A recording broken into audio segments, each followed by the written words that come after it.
Chapter 31. Qin Feiyang didn't know anything about what happened in the Lin family. Right now, he was looking for Uncle Yuan everywhere. After leaving the Lin family, he rushed to the forest that separated from Uncle Yuan. But in the end, not only did he not see Uncle Yuan, he even shouted for a long time, but he did not get a response from Uncle Yuan. Uncle Yuan was a war emperor, he did not believe that anyone could hurt him. Thus, he hurriedly ran towards the lake. Uncle Yuan should be waiting for him at the lake. However, when he arrived at the lakeside and looked around, he still couldn't find Uncle Yuan. "Uncle Yuan, where are you? Answer me quickly." He stood on a large rock by the lake and shouted with all his strength. His expression was extremely anxious. However, in this silent night sky, other than his shouts echoing, there was no other sound. "Uncle Yuan, where are you?" Qin Feiyang couldn't help but feel a strong sense of uneasiness in his heart. Could it be that something really happened to Uncle Yuan? Uncle Yuan. Suddenly, his body shook, and a trace of joy appeared in his eyes as he turned around to look. At the entrance, a cluster of flames appeared. Qin Feiyang thought it was Uncle Yuan and was about to run over, but a second cluster of flames suddenly appeared. Following closely, the third cluster appeared. The fourth cluster appeared. Qin Feiyang couldn't help but feel disappointed. With so many flames appearing, it was obviously not Uncle Yuan. He looked over. It turned out that they were torches. Under the illumination of the flames, he could vaguely see a blurry figure. Why would someone come here? Qin Feiyang frowned. And those people seemed to have a target and were running towards him. It's them. As the distance got closer and closer, Qin Feiyang finally saw the true faces of those people. The leader was Lin Bailey, the Lin family's patriarch, Lin Yong. Lin Yong was also holding a servant girl. This servant girl was none other than Xiaofan. Behind them were the third hall master, the martial arts hall master, Luo Qinxue, the Zhao family's patriarch, Lu Yun, Yin Xuan, and the two girls. Around them, there were more than a dozen people from the Lin family holding torches and looking around, as if they were looking for something. Why are they all here? Qin Feiyang was suspicious. He had a nagging feeling that some of the visitors had ill intentions. Qin Feiyang is over there. Lu Yun suddenly saw Qin Feiyang and immediately shouted.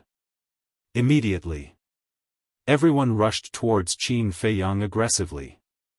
Everyone's face was filled with intense hatred. The disgust in his eyes was undisguised. Especially the members of the Lin family. Their ferocious eyes looked as if they wanted to tear Qin Feiyang into pieces. What do you mean? Qin Feiyang's eyes were gloomy. He would be an idiot if he still couldn't tell the purpose of these people's visit. Qin Feiyang, I really misjudged you. I thought you were a man, but I didn't expect you to want to poison me. Do you still have any humanity? Qin Feiyang, your heart is as venomous as a snake's. Scum, beast, even if you are cut into pieces, your death will not be regretted. The dozen or so people of the Lin clan hurled a torrent of abuse at Qin Feiyang, their spittle flying everywhere. Poison Yi? Qin Feiyang frowned. Lin Yong shouted, the evidence is here, do you still want to quibble? Xiaofan, now tell everyone the process of him instigating you to poison Yi, let everyone see his true colors. Qin Feiyang looked at the maid. Xiaofan also raised her head to look at Qin Feiyang, but hurriedly lowered her head, not daring to look directly at Qin Feiyang's eyes. Speak quickly. Lin Yong shouted. Xiaofan's body trembled, and she hurriedly said, at night, Qin Feiyang came to me and asked me to poison Mississippi. He also threatened me that if I didn't do it, he would kill my family. He also said. Lin Yong said, what else did he say? Xiaofan said, he also said that if he, Qin Feiyang, couldn't get the woman, no one else could. The Lin family head said angrily, Qin Feiyang, what else do you have to say now? Lin Bailey said, earlier, you swore in front of everyone that you only treated Yi as a good friend, but secretly went to poison Yi. Qin Feiyang, I didn't expect you to be such a hypocrite. The third hall master sighed and said, Qin Feiyang, you really went too far this time. The martial arts hall master, Luo Qianxue, and the Zhao family's clan head also felt pity. Everyone, this person is narrow-minded and inhumane. If we don't get rid of him as soon as possible, who knows how many people in our Iron Ox town will die in his hands in the future. I suggest that we take advantage of Qin Yuan's absence to quickly execute him on the spot. The Lin family head looked at the third hall master and the others with murderous intent in his eyes. After hesitating for a while, the others nodded in agreement. Although Qin Feiyang was a promising talent, he was too inhumane and couldn't be left alive. Seeing that the others agreed, the Lin family head was overjoyed. He turned to Lin Bailey and nodded. Lin Bailey stepped forward and said, Qin Feiyang, I didn't want to kill you at first, but I have no choice. In the face of righteousness, I can only send you to hell. But don't worry, I will leave your corpse intact. Huh, Qin Feiyang glanced at the people in front of him and suddenly laughed out loud. He finally understood. All of this was an elaborate plot by the Lin family head and Lin Bailey to get rid of him. Lin Bailey frowned and shook his head. Not only do you not repent, but you also mock everyone. You are really hopeless. Qin Feiyang stopped laughing and lowered his head to look at the Lin family's patriarch. He said, I really admire you. You actually poisoned your own daughter to frame me. Could it be that you're not afraid of accidentally poisoning her to death? The Lin family head was so angry that he laughed. He shouted, nonsense. Bailey, don't talk nonsense with him. Kill him quickly, in case Qin Yuan comes back to protect him. Okay. Lin Bailey nodded and jumped up, his true qi gushing out. Returning palm. He roared and slammed his palm towards Qin Feiyang with a terrifying gust of wind. Thunder-killing fist. Qin Feiyang threw a punch. The moment his fist collided with the palm, the big rock under his feet was shattered into pieces with a loud bang. The power of Lin Bailey's palm was far greater than his. Bang! Qin Feiyang was sent flying by the palm and smashed into the rocks beside the lake. He spat out blood. Returning palm was also a perfect martial skill. Yen City's Lin family was indeed not a small family in Iron Ox Town. Lin Bailey was a 3-star martial master. With the help of a perfect martial skill, he had the strength of 7 barbarian elephants. He had the strength of 2 barbarian elephants more than him. But it was not that he had no chance of winning. I, Qin Feiyang, am not someone you can kill just because you want to. Qin Feiyang suddenly stood up, wiped the blood from the corner of his mouth, and slammed his palm on a huge rock beside him. The huge rock was as big as a dustpan. With an ear-piercing whistling sound, it broke through the air like lightning and crashed into Lin Bailey. At the same time, Qin Feiyang took a big step and followed behind the huge rock. He reached into his chest and pulled out the Chang Shui. In Iron Ox Town, you are still considered a talent. But in Yen City, you are only a second-rate character at most. Now, I will let you know what a real genius is. Lin Bailey's eyes were full of contempt. He stretched out his arm and clenched his 5 fingers, easily crushing the flying huge rock. This place was suddenly filled with gravel. The two met face to face. At this moment, the murderous intent in Lin Bailey's eyes was completely undisguised. Return to essence palm. He slammed his palm forward. The palm wind was like thunder, rolling up the dust in the air. The powerful aura made the Lin clan head and the others suddenly change color, and they quickly retreated. Only the martial arts hall, the third hall master, and Luo Qianxue did not move at all. Their eyes were fixed on Qin Feiyang, with a trace of doubt on their faces. Why did Qin Feiyang put his hand in his chest? It seemed that Qin Feiyang was about to be killed by Lin Beilei's palm. But suddenly, Qin Feiyang tilted his body to the side, barely dodging that palm strike. At the same time, the big hand in his chest was like a poisonous snake that bared its fangs. It stretched out like lightning and swung at Lin Beilei's arm. Puff! In a flash, blood gushed out. Ah! In the next moment, Lin Beilei began to scream hysterically. In that instant, his face was filled with fear that couldn't be erased. As he screamed, he retreated rapidly. Want to run? Do you think I'll give you the chance? Qin Feiyang smiled coldly and quickly pounced on him. The blood-stained Chang Shui in his hand was like a graceful swan in the night sky, stabbing at Lin Beilei's chest. What's going on? There was not a single person who wasn't bewildered.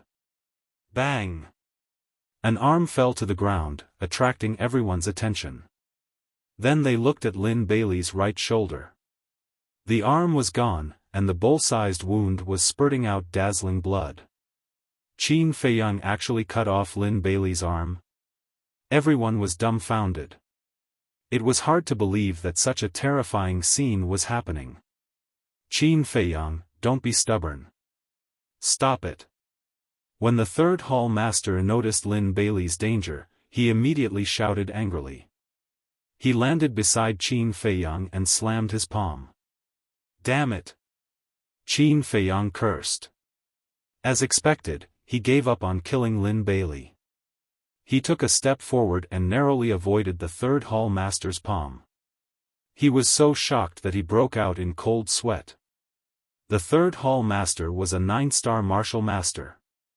Even if he didn't use any martial techniques, he wasn't someone he could defeat.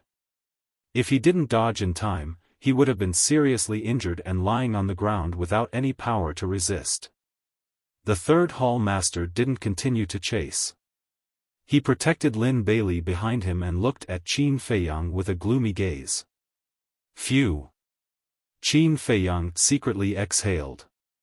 He looked at the third hall master coldly and said, "Does the Pill Palace really want me to go against you?"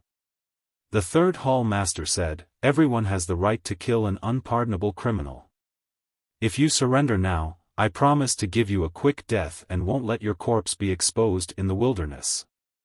Qin Feiyang smiled and said, "Then should I thank you?" He can still smile in front of the third hall master. Lu Yun, Yin Chuan, and the two girls felt that it was unbelievable. This person's character was really unpredictable. The third hall master said, "No need to thank me. I only hope that you can be a kind child in your next life." Huh, Qin Feiyang laughed as if he had heard the funniest joke in the world.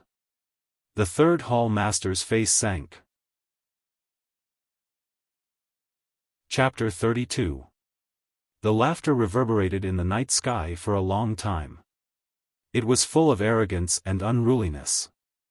Qin Feiyang lowered his head and looked at them one by one, as if he wanted to engrave everyone's faces in his mind. Finally, his eyes locked on the third hall master, the martial arts hall master, and Luo Qianxue. He said, "Sooner or later, you will know who is the real villain." Roar! After he finished speaking, he bent over and crouched on the ground like a beast.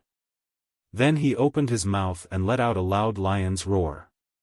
A terrifying sound wave suddenly rolled out in this place like a tide. A shocking scene appeared. Except for Luo Qianxue and the other two, everyone's ears were spurting blood. In their minds, there was a rumbling sound. This was not an ordinary lion's roar. This was a martial technique. It was called the Mad Lion's Roar, and it was also a perfect martial technique. Ah! A cry of agony could be heard all of a sudden. A 1-star martial master of the Lin family held his head with both hands, and his face was distorted. He was hysterical. Blood spurted out from his ears.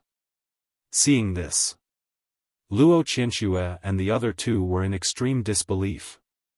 Killing martial technique, auxiliary martial technique, and sound wave martial technique. This guy not only had 3 martial techniques, but they were all perfect martial techniques. He was simply a little monster. The third hall master roared, "Stop him quickly, or everyone here will be shocked to death by his sound wave." The martial arts hall master and Luo Qianxue suddenly came back to their senses and hurriedly rushed towards Qin Feiyang. Howl! But at this moment, wolf howls suddenly sounded from behind. Luo Qianxue and the other two looked over, and their faces changed slightly. In the darkness of the night, there were pairs of green eyes that flickered with incomparable savagery. It was a pack of white wolves. They were quickly approaching here. White-eyed wolf. Qin Feiyang's eyes became hot. He didn't expect that this guy would come to save him at the critical moment. This was a good opportunity. He stopped howling and suddenly rushed to the front of a girl. His big hand violently stretched out like an eagle's claw and grabbed the girl's white neck. Luo Qianxue's expression changed instantly. She shouted, "Qin Feiyang, put her down." In a flash, Qin Feiyang retreated to the back of the young girl. Chang Shue's sharpness was astonishing as it rested on the young girl's neck. Looking at Luo Qianxue, Qin Feiyang sneered, "If you want her to live, retreat immediately." "How dare you?" Luo Qianxue was furious. Qin Feiyang licked his lips and chuckled, "I even killed Lin Bailey, what more her? Don't test my patience. Qingzhu, don't be afraid. With mother here, Qin Feiyang won't dare to hurt you." Luo Qianxue looked at the young girl dotingly and comforted her. Then, she shouted at the third palace master and the others, "Retreat." The third hall master and the martial arts hall master looked at each other helplessly and retreated 3 meters. However, the Lin family head and the others were deaf and couldn't hear what Luo Qianxue said. But looking at the situation, they knew what had happened.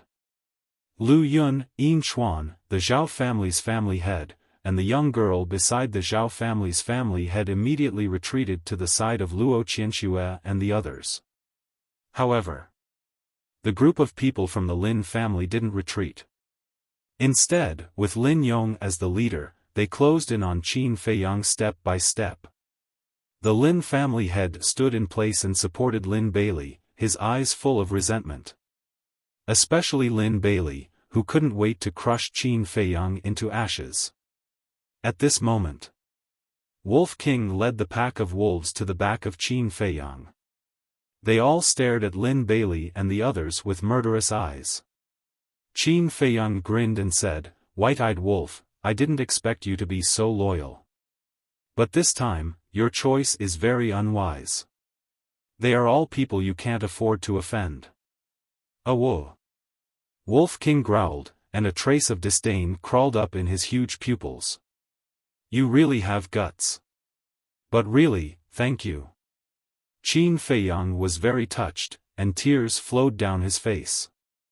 Wolf King rolled his eyes and growled a few more times, as if to remind him that there were still strong enemies and not to mess around. "Don't worry, as long as this woman is in our hands, they won't dare to mess around." Qin Feiyang smiled confidently, turned to look at Luo Qianxue, and said with a smile, "Pavilion Master, am I right?" As he spoke, his arm shook slightly, and the sharp Chang Shui immediately cut a bloody mark on the girl's neck. "Qin Feiyang, what are you doing?"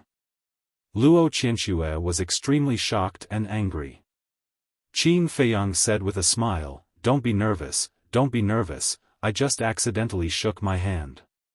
But after saying that, his face suddenly turned cold, and he said in a cold voice, "But if they don't retreat, it won't be as simple as shaking my hand. You'd better not hurt her again." Luo Qianxue looked coldly at Qin Feiyang, walked a few steps to Lin Bailey and the master of the Lin family, grabbed their clothes, and threw them behind. That posture, that expression, it felt like she was throwing garbage. "Ah!" Lin Bailey and the master of the Lin family screamed, and they both fell to the ground 10 meters away, looking extremely embarrassed. What a tough woman. Qin Feiyang muttered. Luo Qianxue walked towards Lin Yong and the others. Qin Feiyang's eyes flashed coldly, and he shouted, "Wait. What do you want to do now?" Luo Qianxue frowned, and she was obviously starting to get impatient. "I changed my mind, I want to try and see if I can kill them." Qin Feiyang put his arm around the girl's waist, stepped on Luo Yen's steps, and like a human-shaped tyrannosaurus, he charged towards Lin Yong. "Kill!" Lin Yong roared, took out a black broadsword from his Qianquan bag, and slashed towards Qin Feiyang. Seeing this, Luo Qianxue's heart almost jumped out, for fear of hurting the girl. "You'd better not move, or your daughter will die even faster." Qin Feiyang looked coldly at Luo Qianxue, and the Chang Shui in his hand blocked the attack, and the broadsword fiercely chopped down, making an ear-piercing sound of metal. However, sparks flew everywhere, and the broadsword that looked extremely sharp was actually cut in half. How is this possible? Lin Yong was shocked.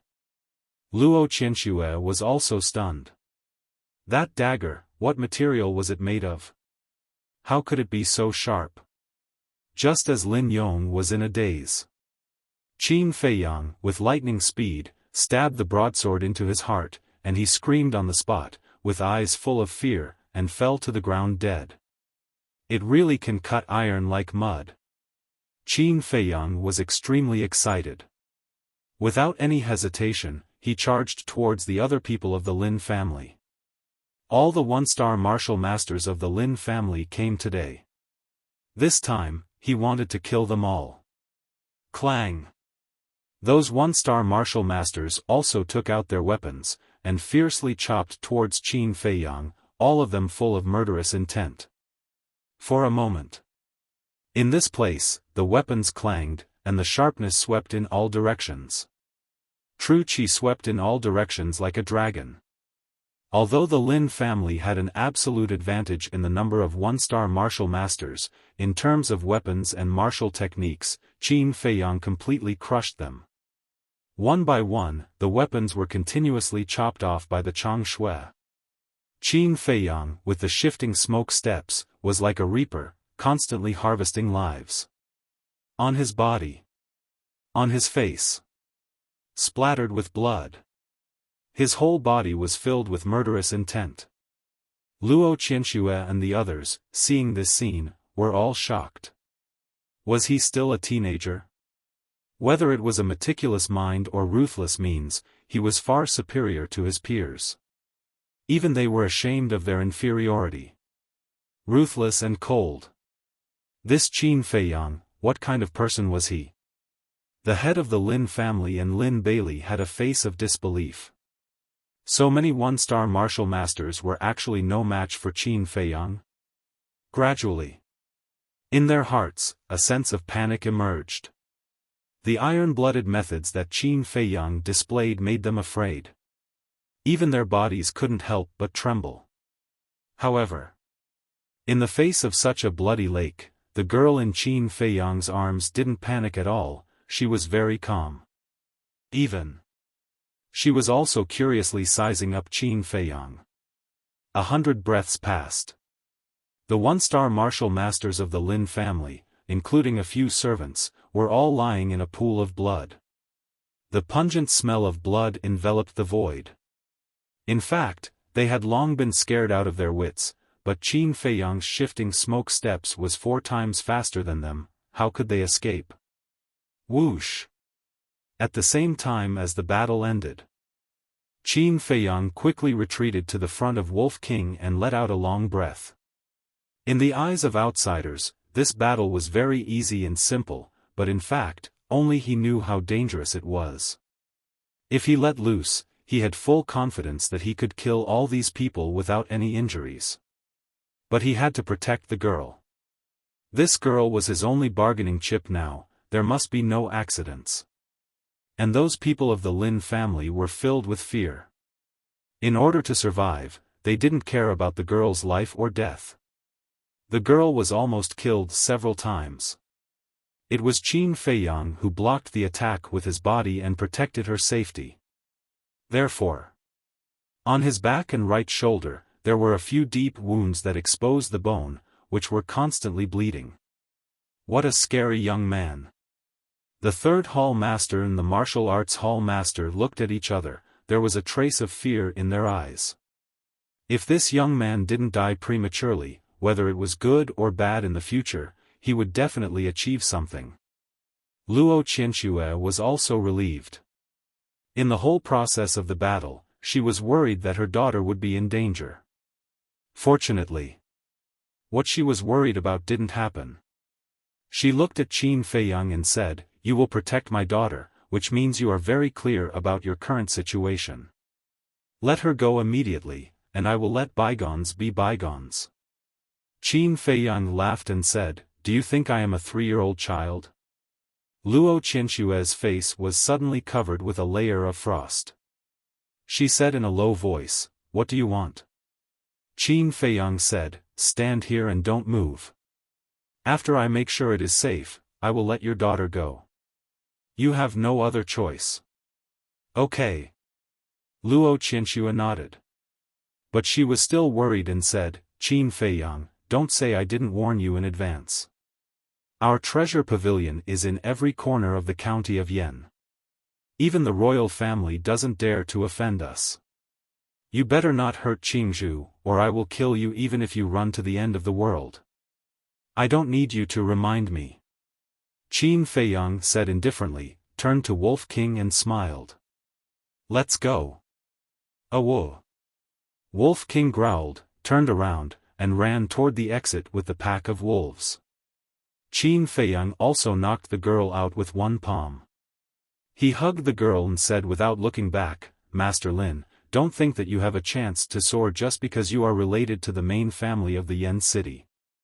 Let me give you a piece of advice. You better keep a low profile. Otherwise, in the end, it will be all for nothing. And Lin Bailey, if you are considered a genius, then in my opinion, the Yan city is nothing. Go back to the Yan city quickly. Maybe there is a chance to reattach your broken arm." As soon as he finished speaking, he stepped forward and quickly disappeared into the night. Chapter 33. After Qin Feiyang left, everyone was silent. Their expressions were very ugly. Especially the head of the Lin clan and Lin Bailey. Before they came, they were full of confidence. But they didn't expect it to be like this. Not only did they fail to get rid of Qin Feiyang, but they also lost all the one-star martial masters of the Lin clan. Such a heavy loss was unprecedented for the Lin clan. Lin Bailey suddenly looked at Luo Qianxue and said in a deep voice, "Luo Qianxue, you have to give me an explanation." If Luo Qianxue's daughter hadn't been captured, Qin Feiyang would have been killed by the third hall master, and the one-star martial masters of the Lin clan wouldn't have died. So, he put the blame on Luo Qianxue. But Luo Qianxue was also angry. Hearing this, she couldn't help but laugh. She turned to look at Lin Bailey and the head of the Lin clan with cold eyes. "If you hadn't begged me to come and help, would Qingzhu and I be here? Now, Qingzhu was taken away by Qin Feiyang, and we don't know if she's dead or alive. Now I have to be blamed by you. Don't you think it's ridiculous? Lin Bailey, don't think that just because you're from the Lin clan of Yan City, the people of Iron Bull Town have to obey you. Let me tell you, you're not qualified. And head of the Lin clan, let me put it bluntly. If anything happens to Qingzhu, not only will I kill Qin Feiyang, but I'll also kill the entire Lin clan to accompany Qingzhu. Even the Lin clan of Yan City won't be able to get away from this." Luo Qianxue's voice was fierce and domineering. She was simply a heroine, which made people look askance. Lin Bailey and the head of the Lin clan turned green and red, and their eyes were burning with anger. The atmosphere at the scene became extremely heavy. Okay, I know everyone is in a bad mood now. Let's not talk too much. Yes, let's be considerate. Seeing that the situation was not good, the third hall master and the martial arts hall master quickly stood out to mediate the situation. Otherwise, with Luo Qianxue's character, she would really kill Lin Bailey and the head of the Lin clan. Humph. Lin Bailey snorted coldly and walked to the side. He grabbed the severed arm and said, "Uncle Lin, take Little Red. Let's go." The head of the Lin family asked, "What about Qin Feiyang?" Lin Bailey said, "It's dark everywhere now. Finding him is harder than ascending to heaven. Let's wait until dawn." The third hall master said in a deep voice, "There is no need to wait until dawn. If I remember correctly, that pack of white wolves came from the Wolf Valley. Qin Feiyang must have gone to the Wolf Valley." Wolf Valley? Lin Bailey frowned. He had just arrived at the Iron Ox town, so he didn't know much about the Wolf Valley. However, the head of the Lin family knew and said, "Bailey, go back and recuperate. Wait for my news. Bring me his head." Lin Bailey said word by word, his eyes filled with murderous intent. "Definitely." The head of the Lin family nodded. So. Lin Bailey turned around and quickly disappeared. The third palace master said, "Yin Chuan, Lu Yun, you two return as well." He was worried that the previous situation would happen again. After seeing Qin Feiyang's strength, Lu Yun and Yin Chuan also knew that they would only be a burden if they followed. Therefore, they didn't complain and quickly chased after Lin Bailey. The head of the Zhao family said to the girl beside him, "Xuan, you go back as well." This girl was called Zhao Xuan. She was the pearl of the Zhao family and the granddaughter of the head of the Zhao family. She was 15 years old and had a slim and elegant appearance. Her long black hair was draped over her shoulders and swayed with the wind. Her pair of moving eyes were as clear as a mirror. Usually, she would also listen to the head of the Zhao family, but this time, she shook her head and refused. The head of the Zhao family said anxiously, "Xuan, listen to me and go back quickly."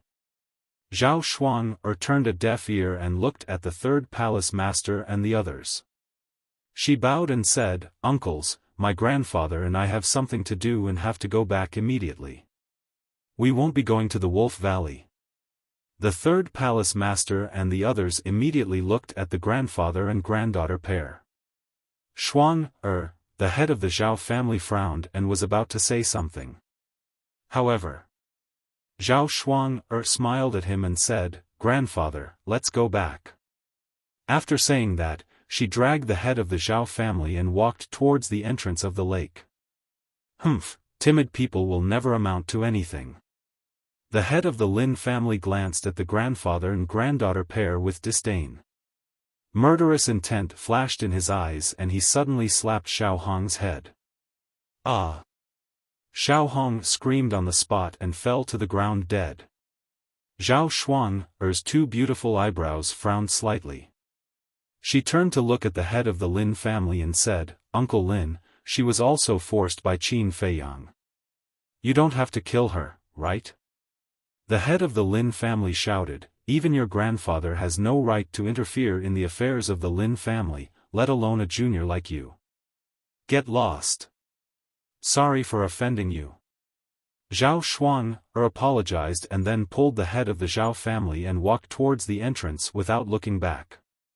"Let's go too," Luo Qianxue said. Whoosh!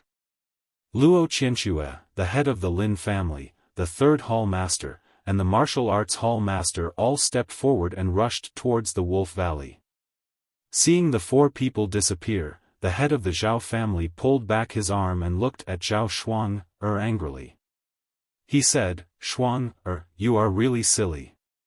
This is a good opportunity to curry favor with the big forces. Why did you stop your grandfather?" Zhao Xuan smiled playfully and hugged the old man's arm again. She said, "Grandfather, don't be angry. I have a reason for doing this. What reason? The head of the Zhao family was puzzled. The difference is too big. The Pill Hall, the Martial Arts Hall, the Treasure Pavilion, and the Lin family all have strong backers behind them. They are not afraid of Qin Feiyang or even Qin Yuan. But our Zhao family is just a small family in the Iron Ox town. Facing Qin Yuan, a war emperor-level elite, we have no power to resist at all. So, it's better not to get involved. Otherwise, you will attract trouble. Zhao Shuang said. The patriarch of the Zhao family seemed to have been enlightened, suddenly coming to a realization. Yes. Not to mention Qin Yuan, just Qin Feiyang was not someone the Zhao family could compete with. Zhao Shuang asked, "Grandfather, do you still blame me now?" Of course not. The head of the Zhao family shook his head. His face was full of doting. Suddenly, there was a sneer on his old face, and he said disdainfully, "The people in the town only know that Lin Yi, Chao Lang, Lu Yun, and Yin Chuan are geniuses, but they don't know that my granddaughter is the real talent." Zhao Shuang blushed and said, "Grandfather, keep your voice down." But at this moment, a faint laughter sounded from behind the two. "Hee, it's wonderful. I didn't expect there to be such a smart woman in the Iron Ox town." There was a hint of surprise in the words. Qin Feiyang. The grandfather and granddaughter looked at each other and suddenly turned around. They saw two black shadows walking out of a dense bush. It was Qin Feiyang and Wolf King. After leaving before, he did plan to go to the Wolf Valley. But when he thought that the people of the Iron Ox town were no strangers to the Wolf Valley, they were likely to go to the Wolf Valley. Therefore, he temporarily changed his mind and went to the back, letting the other white wolves lurk behind the mountain to guard Luo Qianshue's daughter. He and Wolf King sneaked in here without anyone noticing and hid in the darkness. Sure enough, it was as he expected. Luo Qianshue and the others really went to the Wolf Valley. He came out now just to see if Lil Hong could be saved. Qin Feiyang said, "White-eyed wolf, go and take a look." The Wolf King dashed toward the servant girl like a wisp of smoke. Qin Feiyang's eyes flashed. He used smoke steps and rushed toward Zhao Shuang. Qin Feiyang, what do you want to do? The head of the Zhao family hurriedly protected Zhao Shuang behind him as if he was facing a formidable enemy. "Get out of my way!" Qin Feiyang yelled. The head of the Zhao family's face sank, and true energy emerged from his hands. But suddenly, Zhao Shuang reached out and gently pushed the head of the Zhao family away. She looked at Qin Feiyang. True energy filled the palm of her right hand. Approaching, Qin Feiyang punched out. Zhao Shuang also threw out a palm. Bang! The fist and the palm collided. At that moment, Qin Feiyang's body shook and he took 3 steps back. A trace of blood flowed out from the corner of his mouth. But Zhao Shuang did not move at all. Interesting. Qin Feiyang wiped off the blood and the corner of his mouth raised slightly. The rushing thunder-killing fist suddenly attacked. But this time, Zhao Shuang did not fight back, nor did she dodge. She just faced Qin Feiyang calmly. The fist stopped 3 inches away from Zhao Shuang's cheek. Qin Feiyang frowned and said, "Why don't you fight back?" Zhao Shuang said, "I'm a 2-star martial master, and I've mastered medium martial arts. In total, I only have the strength of 4 brood elephants. Your fist has the strength of 5 brood elephants. What's the use of fighting back?" Qin Feiyang withdrew his fist and stepped back 3 meters, carefully sizing up Zhao Shuang. This girl usually kept a low profile and never went out. Therefore, in Iron Ox Town, her presence was very low, and almost no one paid attention to her. But he did not expect her talent to be so amazing. At the age of 15, she became a 2-star martial master. Even compared to Lin Bailey, there was not much difference. Because Lin Bailey was only a 3-star martial master. If Zhao Shuang was given the same amount of resources, she would even surpass Lin Bailey. Qin Feiyang, the Zhao family has no grudges with you. Please be merciful. The head of the Zhao family pleaded.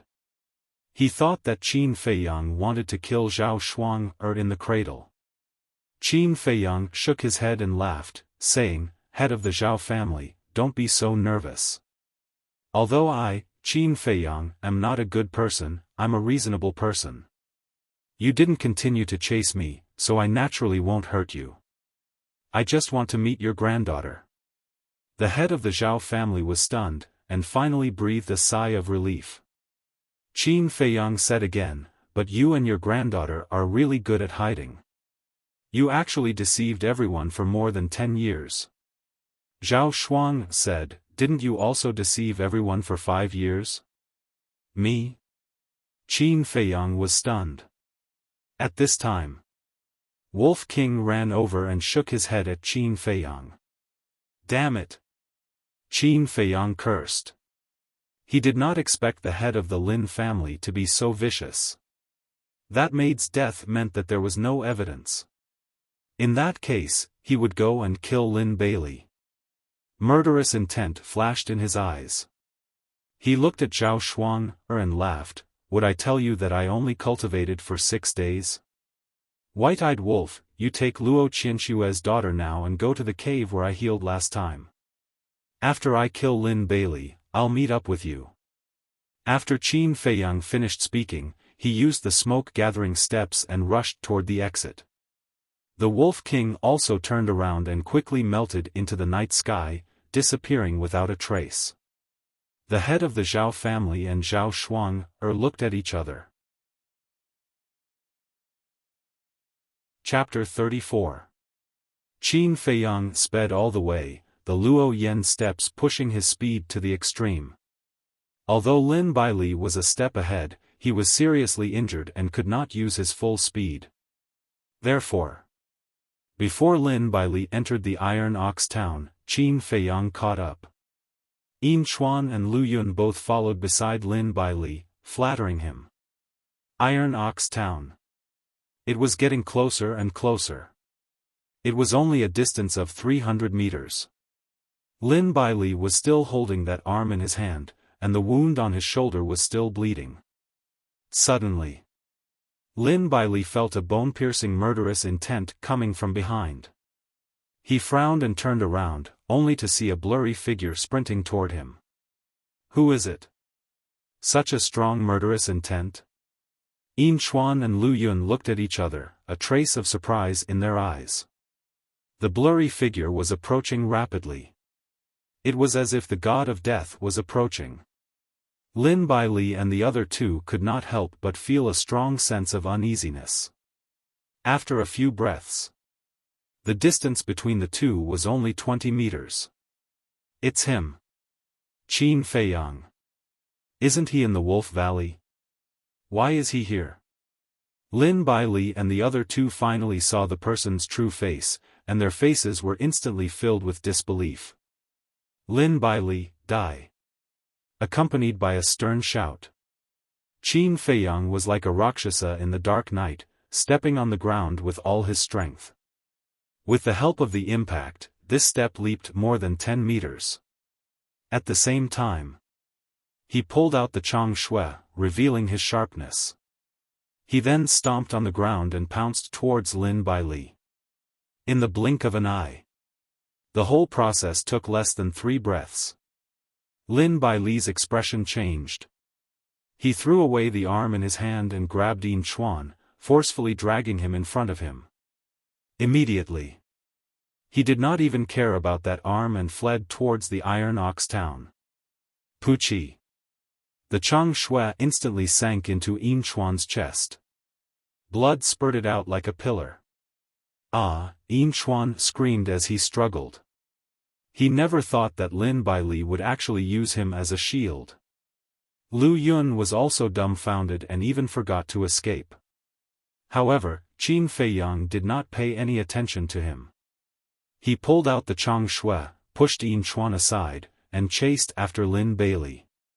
Yin Chuan fell to the ground and helplessly extended his hand towards Lu Yun. "Save me," blood kept gushing out from his chest. Lu Yun shuddered and came back to his senses. He hurriedly took out a healing pill and fed it to Yin Chuan. "Lin Bailey, aren't you very arrogant? Why are you running away now?" At this moment, Qin Feiyang sneered. Lu Yun turned his head and saw Qin Feiyang leaping up high and kicking Lin Bailey's back. Bang!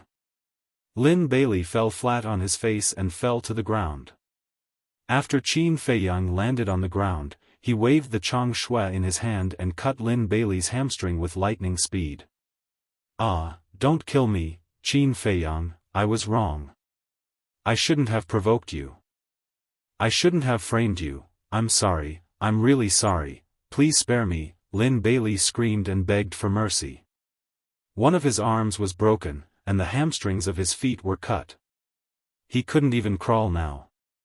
Qin Feiyang said, "So, the poisoning of Lin Yi was really planned by you and family Master Lin?" Yes, it was a trap set by us. Yi wanted to sever her relationship with you. We forced her," Lin Bailey said quickly, not daring to hide anything. She was really forced. Qin Feiyang was absent-minded for a while. He felt a little sad and said, "Tell me, why did you force her?" Lin Bailey said, "Because she likes you and refuses to marry into the royal family, so we used your life to threaten her. As long as she is obedient and marries into the royal family after the age of 16, we will not kill you." Qin Feiyang clenched his hands and asked, "The last time she gave me the Qianquan bag, she was caught by her father. Was it also a trap set by you?" "Yes. We all know that she hasn't given up on you. So we have been monitoring her. When we found that she was stealing gold coins and medicinal pills at home, we knew that she was going to send them to you. So, we beat her at her own game and used this to threaten you," Lin Bailey said. "At the moment of life and death, he spilled everything. It turns out that I misunderstood her." Qin Feiyang muttered to himself. He clenched his fists tightly. Because he used too much strength, his nails had already sunk into his flesh and blood was flowing. "You are really unscrupulous. Yi is a very simple and kind girl. Have you ever thought about how much damage this will do to her? As her family, don't you know that this is crueler than killing her?" Qin Feiyang roared, and a monstrous murderous aura erupted from his body. He had never wanted to kill a person as much as he did now. This murderous intent was even stronger than when he killed Ma Hongmei. "I know I was wrong, please forgive me, I swear, I will never stop you and Yi in the future," Lin Bailey begged again and again. That terrifying murderous aura enveloped him, making him feel as if he was in the abyss. His body and mind trembled. "You have no chance. What you have done cannot be forgiven. Only death can atone for your sins." When the last word fell, he held the Chang Shui in his hand and mercilessly stabbed it into the back of Lin Bailey's head. "Ah!" Accompanied by a shrill scream, Lin Bailey died on the spot. "Don't kill me." Seeing Lin Bailey die, Lu Yun's face was pale and his heart kept muttering. Whoosh! Suddenly, Qin Feiyang held the Chang Shui and rushed towards Iron Ox Town. Lu Yun suddenly sat on the ground. It was also at this moment Zhao Xuan and the Zhao family's head rushed over. When they saw Lin Bailey lying in a pool of blood, their faces turned pale. This person was really a man of his words. The Zhao family's head asked, "Lu Yun, what happened just now?" Lu Yun said in horror, "It's Qin Feiyang. He killed Lin Bailey and almost killed Yin Chuan. He is a devil. It's too terrifying. He actually stabbed the back of Lin Bailey's head. It's too cruel." Zhao Xuan asked, "Then where did he go now?" Lu Yun shook his head and said, "He went to the town. I don't know what he is going to do, Grandpa, he is already too frightened." We can't get anything out of him. Let's go to the town and take a look. Zhao Shuang said. The Zhao family's head nodded. The two of them hurriedly ran towards the town. Lin family. Qin Feiyang's entire body was surrounded by murderous aura. Like a killing god, he came to the door. Qin Feiyang, why are you here? The two servants looked as if they had seen a ghost. Their faces were pale. Get lost! Qin Feiyang shouted coldly. He stepped up the stairs and walked towards the closed door. Qin Feiyang, let's talk nicely. Yes, yes, yes. We are very grateful that you gave us a raise. But don't make it difficult for us. The two of them hurriedly said. If you don't get lost, I will kill you. Qin Feiyang glanced at the two of them. His eyes were cold and piercing. The two of them trembled and quickly retreated to the side. Qin Feiyang walked to the front door. He smashed the door with a punch and went straight to the backyard. The servants of the Lin family that he met along the way were all frightened by him and kept retreating. The attic in the middle of the night was like a lonely grave. It was sitting alone among the flowers and plants, exuding a kind of desolate atmosphere. Are you there? Qin Feiyang stood below the attic. He looked up at a window with a faint candlelight and called softly. In the room. Lin Yi sat alone on the bed, hugging her knees with both hands. Her thin body was curled up. The smile and vitality of the past were gone. Only helplessness and melancholy were left. Brother Feiyang. After hearing Qin Feiyang's voice, she was refreshed. She hurriedly got out of bed and opened the window. The familiar figure suddenly came into sight. Qin Feiyang's face also eased a lot. He smiled and said, "Girl, come down." Lin Yi looked at him blankly for a moment. She shook her head and said, "We have all sworn that we will never contact each other again. If we violate the oath, we will be punished by God. You should go." Qin Feiyang smiled and said, "Don't worry. There will be no punishment. Even if there is, I will help you bear it." Lin Yi's tender body trembled. Tears burst out of her eyes, but she did not move for a long time. Qin Feiyang finally lost his patience. He leaped and landed directly on the balcony on the second floor. Then, he broke the door and entered. "Follow me." He grabbed Lin Yi's hand and turned away. "Why?" Lin Yi broke free and asked. Qin Feiyang said, "Lin Bailey told me everything. I'm really sorry. I misunderstood you." "How could he tell you?" Lin Yi was surprised. "I have already killed him," Qin Feiyang said in an understatement. "What?" Lin Yi's face instantly turned as pale as paper. Her body was shaking. She said angrily, "Why are you so stupid? Do you know how powerful the Lin family in Yen City is? They have the royal family behind them. Even if there is Uncle Yuan, you are not their opponent." Qin Feiyang said disdainfully, "It's just a royal family." Qin Feiyang, don't put them in my eyes." Lin Yi was shocked. After not seeing him for a few days, the person in front of her seemed to have changed. Qin Feiyang smiled and said, "Don't be in a daze. Come with me. I will protect you in the future, just like how you protected me before." Lin Yi asked, "Do you like me?" Qin Feiyang said without hesitation, "I like you. I have always regarded you as a sister. You know, I don't want this kind of love." Lin Yi shook her head. Her cheeks were full of disappointment. Qin Feiyang was silent. Lin Yi sighed faintly and shook her head, "I won't go with you. Because if I leave, the Lin family in Yen City will not let my father go. I can't be so selfish." Lin family in Yen City. Qin Feiyang's eyes burst into a strong cold light. This Lin family seems to have to be eliminated. "Brother Feiyang, you don't have to think about me. You can't provoke the Lin family in Yen City. I have already accepted my fate. What's more, for a woman like me who has no status and no background, it is a blessing to marry into the royal family. Lin Yi smiled, but she was obviously forcing a smile. She was full of helplessness. Phew. Qin Feiyang took a deep breath, touched Lin Yi's head, and smiled, "Don't worry, I am here."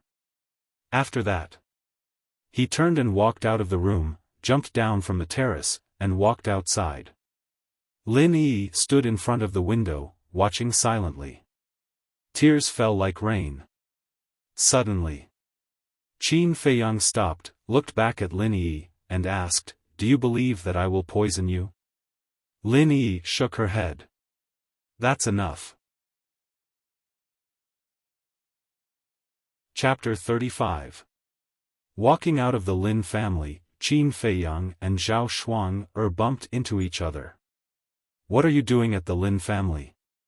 The Zhao family's family head was surprised. "Does it have anything to do with you?" Qin Feiyang glanced at the two faintly and walked out of the town. "Qin Feiyang, wait." Zhao Shuang hurriedly said. "Just say it." Qin Feiyang did not look back, let alone stop. "Is what you said true?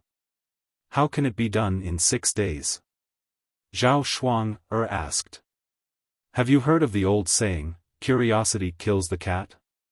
Qin Feiyang said without looking back, then quickly disappeared at the end of the street. "This person is so mysterious," Zhao Shuang murmured, with strong curiosity in her eyes.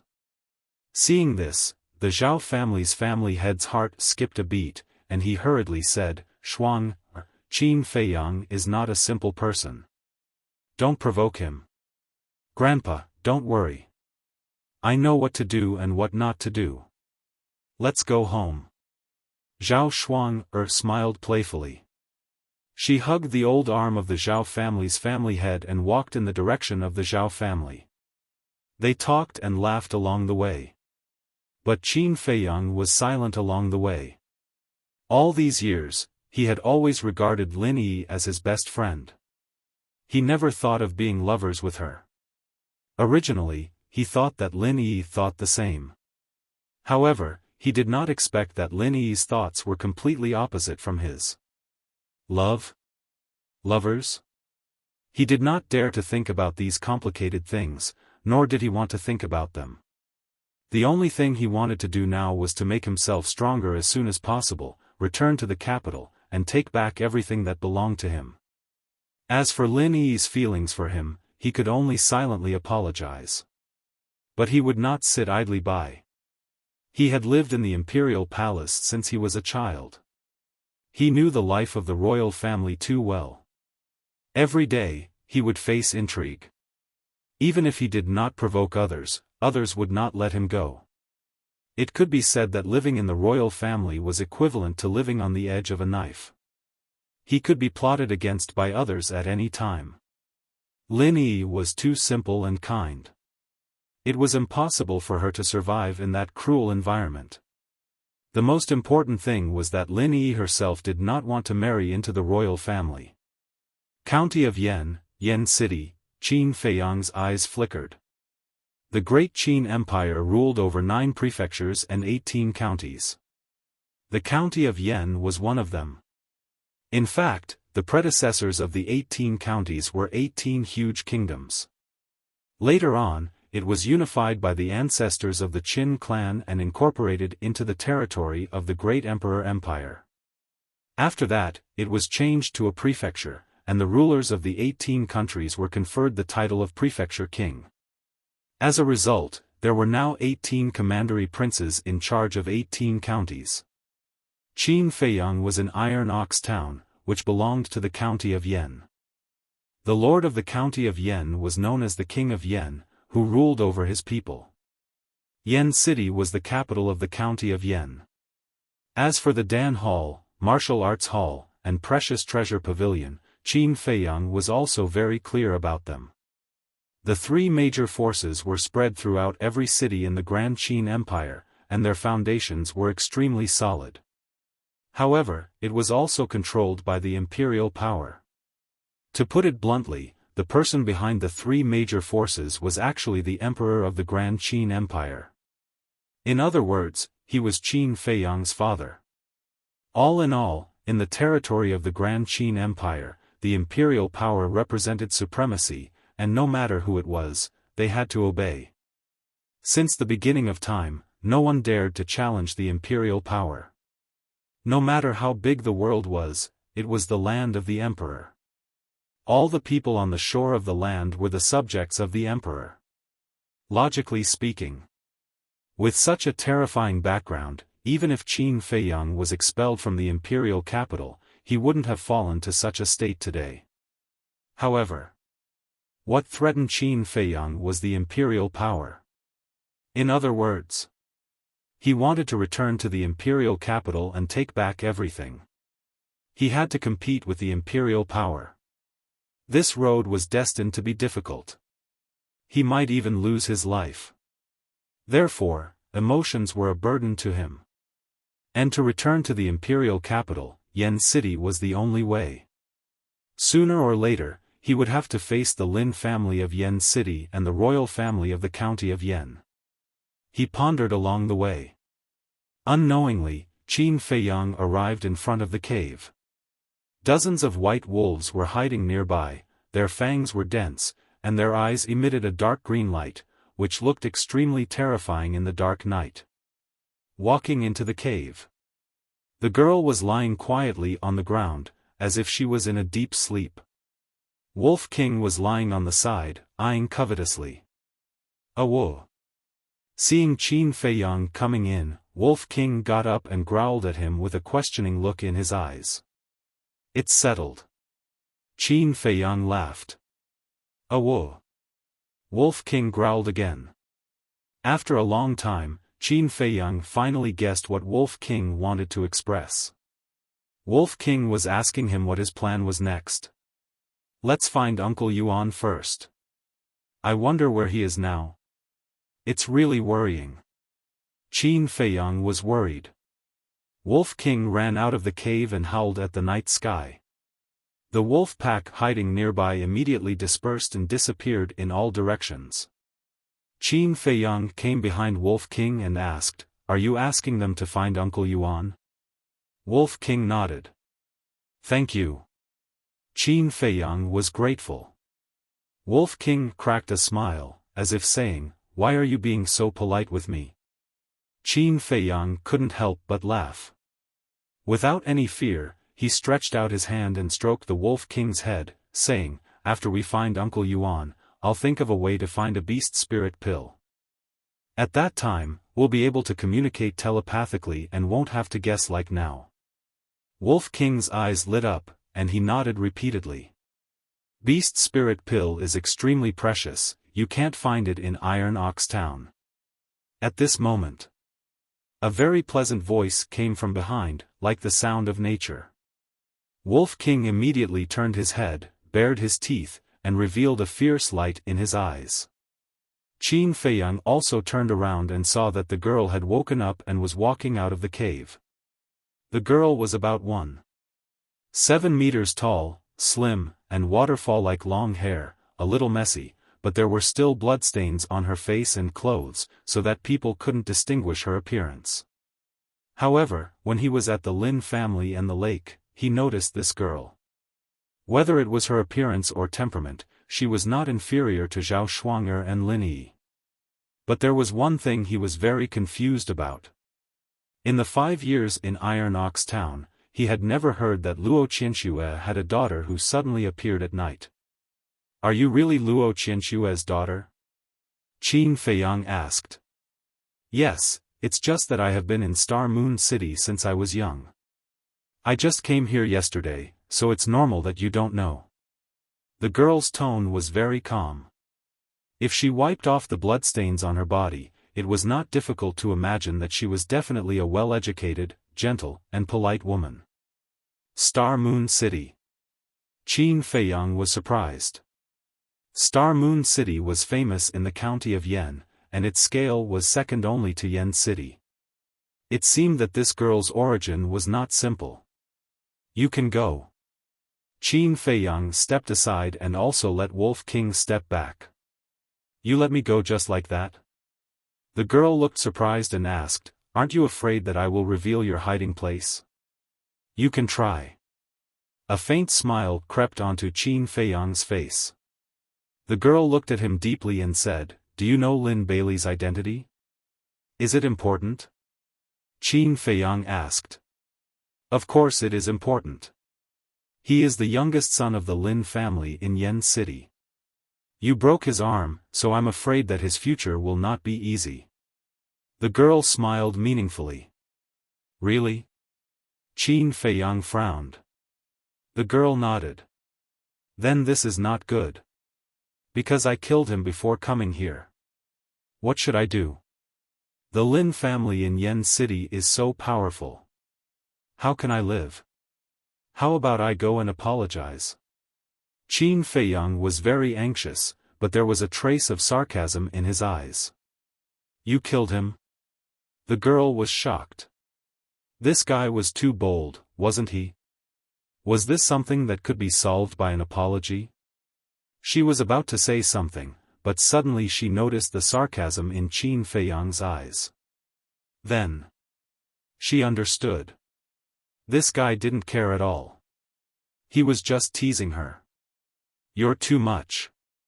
The young girl glared fiercely at Qin Feiyang, then directly walked past the man and the wolf.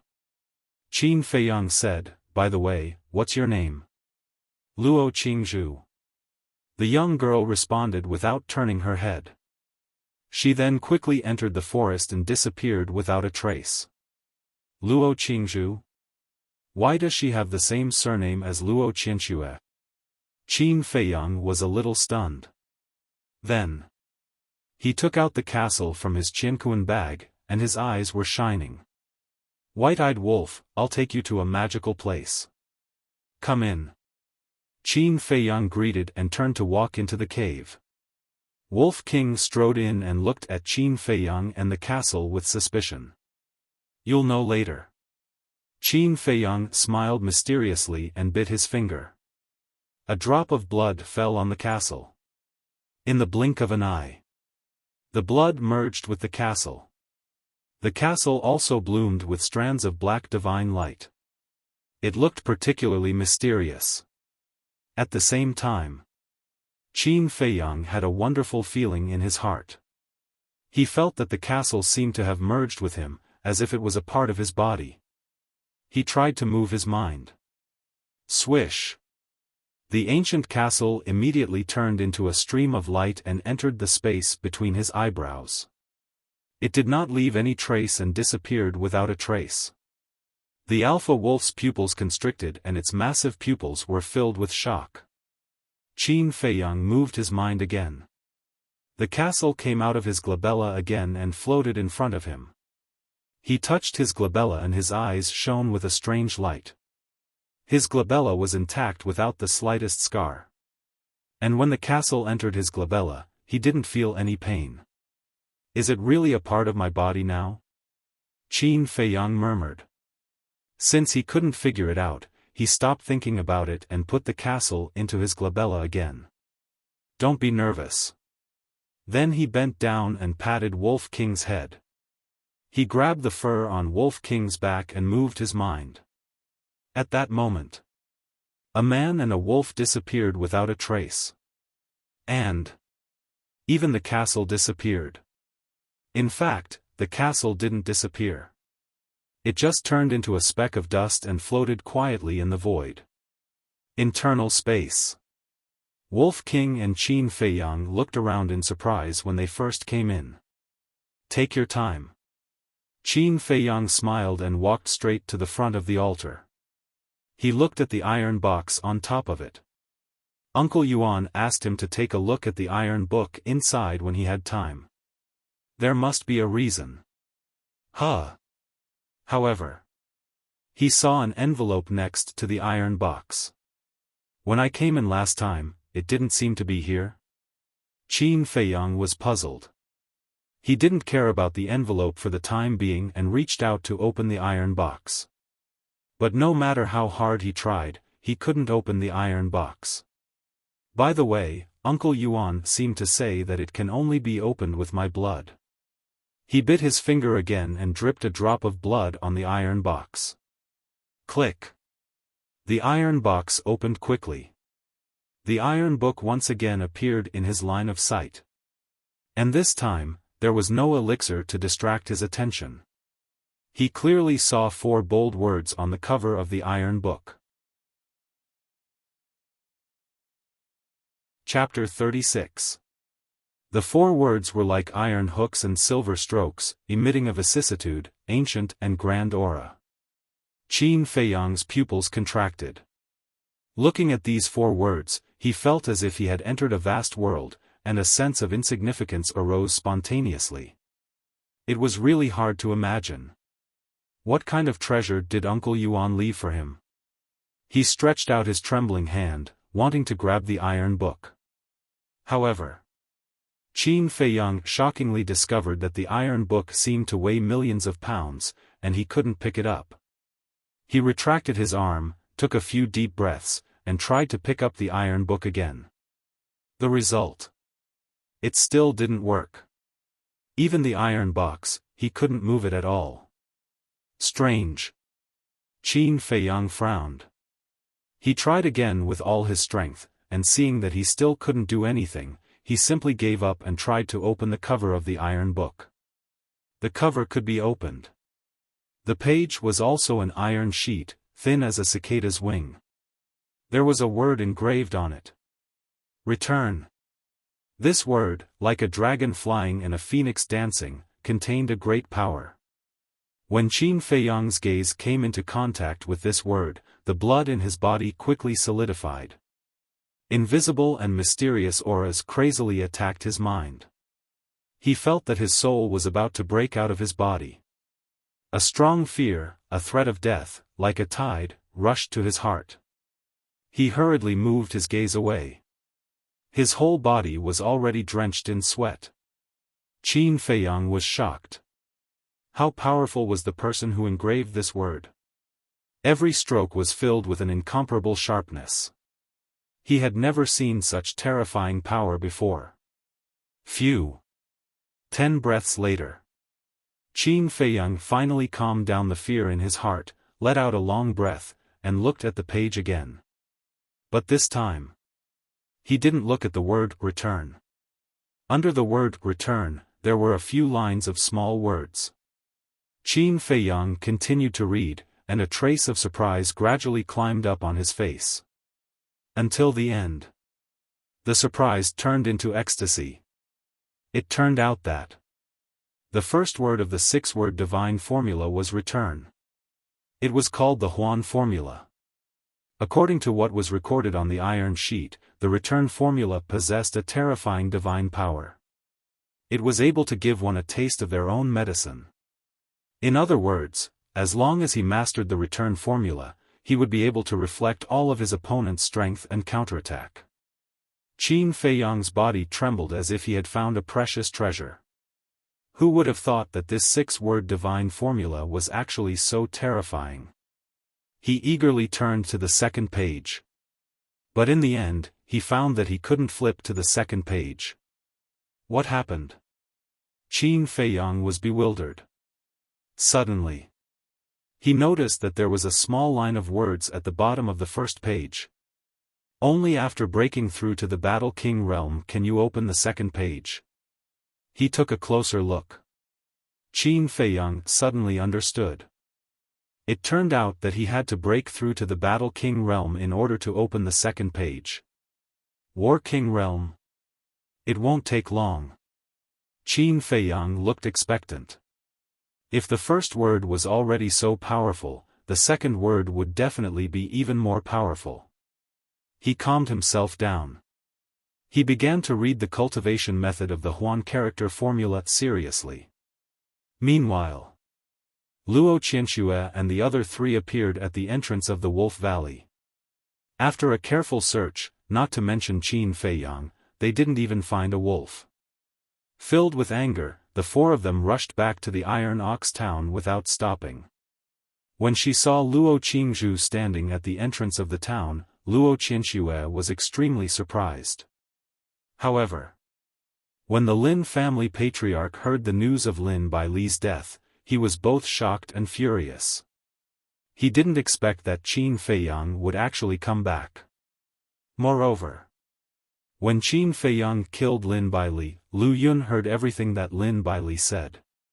When he told the truth, the Lin family patriarch immediately became the target of public criticism. The three magnates even turned hostile on the spot. Luo Qianxue threatened to cut off all transactions with the Lin family. The third hall master and the martial arts hall master also said that the people of the Iron Ox town's Lin family could forget about entering the Pill Hall and the martial arts hall in the future. In other words, they had been banned by the three magnates. Obviously, the despicable actions of the Lin family patriarch made the three magnates completely furious. Good and evil will eventually be repaid. This sentence was indeed reasonable. The Lin family patriarch returned to the Lin family with his tail between his legs. However, not only did he not repent, but his resentment towards Qin Feiyang became even stronger. No matter how Lin Yi persuaded him, he didn't listen. He even slapped Lin Yi in public. Lin Yi returned to the backyard in a fit of anger and closed the door. The Lin family patriarch racked his brains to think about how to kill Qin Feiyang. In addition, Lin Baili died in the Iron Ox town. He needed to give an explanation to the main family. But, how should he explain? There was a secret room under the Lin family. Only the Lin family patriarch knew about this secret room. At this moment, he came to this secret room. Inside the secret room, it was very simple. There was only one altar with a transparent crystal placed on it. It was as big as an egg. It was simple and unadorned. The Lin family patriarch stood in front of the altar and looked at the transparent crystal. There was a look of struggle in his eyes. In the end, he gritted his teeth and reached out to press on the crystal. True energy gushed out and poured into the crystal. Buzz! After 3 breaths, the crystal suddenly shone brightly. Immediately after, a figure appeared above the crystal. It was a middle-aged man, wearing a purple gold robe, with a square face. He was majestic without being angry. The Lin family patriarch hurriedly knelt on the ground and kowtowed, greetings to the main family's patriarch. That's right. This person was the patriarch of Yen City's Lin family, Lin Han. Although it was just a shadow, the Lin family patriarch could still feel a terrifying pressure. Lin Han looked down at the Lin family patriarch condescendingly and said indifferently, "What's the matter?" The Lin family patriarch said, "I do have one thing to report to you." Lin Han said, "If you have something to say, say it quickly." Bai Li is dead. The Lin family patriarch hesitated for a long time before saying this sentence. What? Lin Han flew into a rage and shouted, "How did he die?" He was killed by a young man named Qin Feiyang. The head of the Lin family explained the whole story in detail to Lin Fan. Qin Feiyang, Lin Han gritted his teeth, and a shocking killing intent appeared in his eyes. He looked at the Lin family patriarch and said, "I'll immediately bring people to Iron Ox Town and will arrive before dawn. You'd better find the whereabouts of Qin Feiyang before I arrive. Otherwise, there's no need for your Iron Ox Town branch to exist." After that, the illusory figure automatically dissipated. Where can I find Qin Feiyang? The Lin family patriarch clenched his fists, and his heart was furious to the extreme. But he still had to find him. After leaving the secret room, he ordered all the disciples and servants of the Lin family to move out, each holding a torch and searching the mountains and plains. At the same time, Treasure Pavilion.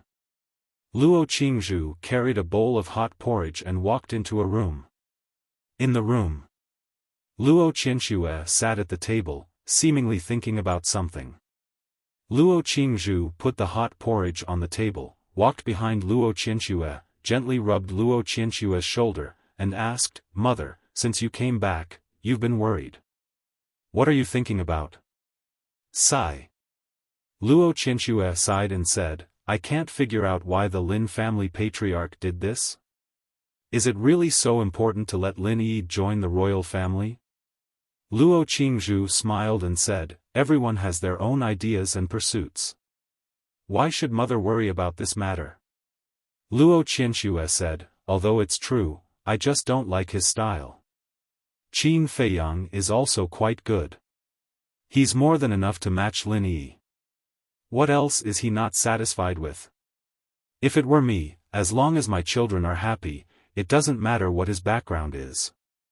"Yes, yes, yes. You are the best mother in the world. It's almost dawn.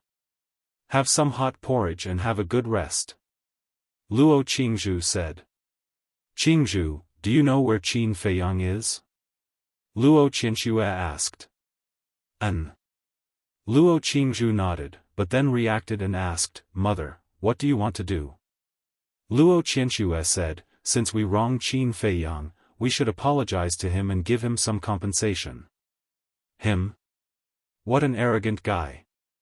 I think it's better to forget it." Luo Qingzhu pouted. "You can't do that. The first rule of the people of Zhenbao Pavilion is to have a clear conscience. Besides, he kidnapped you and didn't hurt you at all. When the sun rises, take 500 qi gathering pills and go find him. Say sorry to him on my behalf." Luo Qianxue smiled. "Okay." Luo Qingzhu nodded. Castle. Inside the castle, Qin Feiyang looked at the first page of the iron-bound book and was in a daze. After reading it carefully, he found that the cultivation method of the Huan character formula was completely different from the cultivation method of martial arts. Martial arts required the coordination of human limbs, and after a long time of practice, it could finally be mastered. But the Huan character formula was to write. Using true energy, he just had to write the word Huan on the iron-bound book once. As long as he wrote it successfully, he would master the Huan character formula. Isn't this too simple? He could write when he was 3 years old. He could write it with his eyes closed. Is this really the case? Qin Feiyang was seriously doubtful. After he confirmed it again and again, he did not see it wrong. It was indeed written. Isn't it just copying it? It's simple. He smiled confidently and stretched out his arm. True energy appeared on the tip of his index finger and he pressed it on the word Huan on the iron-bound book, ready to write the whole word in one go. However, when he was about to write the first stroke, he was surprised to find that his finger couldn't move. How could this be? He frowned and slightly increased his strength, but still couldn't move it. At last, he gritted his teeth and blue veins popped out. He exerted all his strength, but still couldn't move it a little bit. It felt as if his fingertips were stuck to the iron-bound book. What's going on? Qin Feiyang was surprised. Suddenly, he raised his arm and waved his index finger in the void. In the blink of an eye, a word Huan made of true energy appeared. The whole process didn't drag at all. Qin Feiyang was stunned. He could write it in one go in the void, but on the iron-bound book, he couldn't even move it. What was going on? He looked at the word Huan on the iron-bound book, looked at his fingers, and finally smiled bitterly. It seemed that he underestimated the cultivation method of the Huan character formula. Chapter 37. After sorting out his feelings, Qin Feiyang pressed his finger on the first stroke of the word return and continued to write. This was a very dry and boring task that consumed a lot of true qi.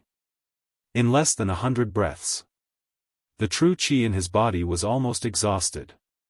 After taking all the remaining 10 qi-gathering pills and replenishing his true qi, he continued to write.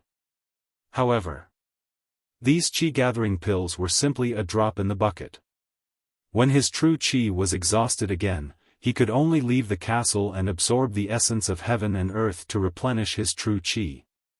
If this continues, I don't know when I can master the return formula.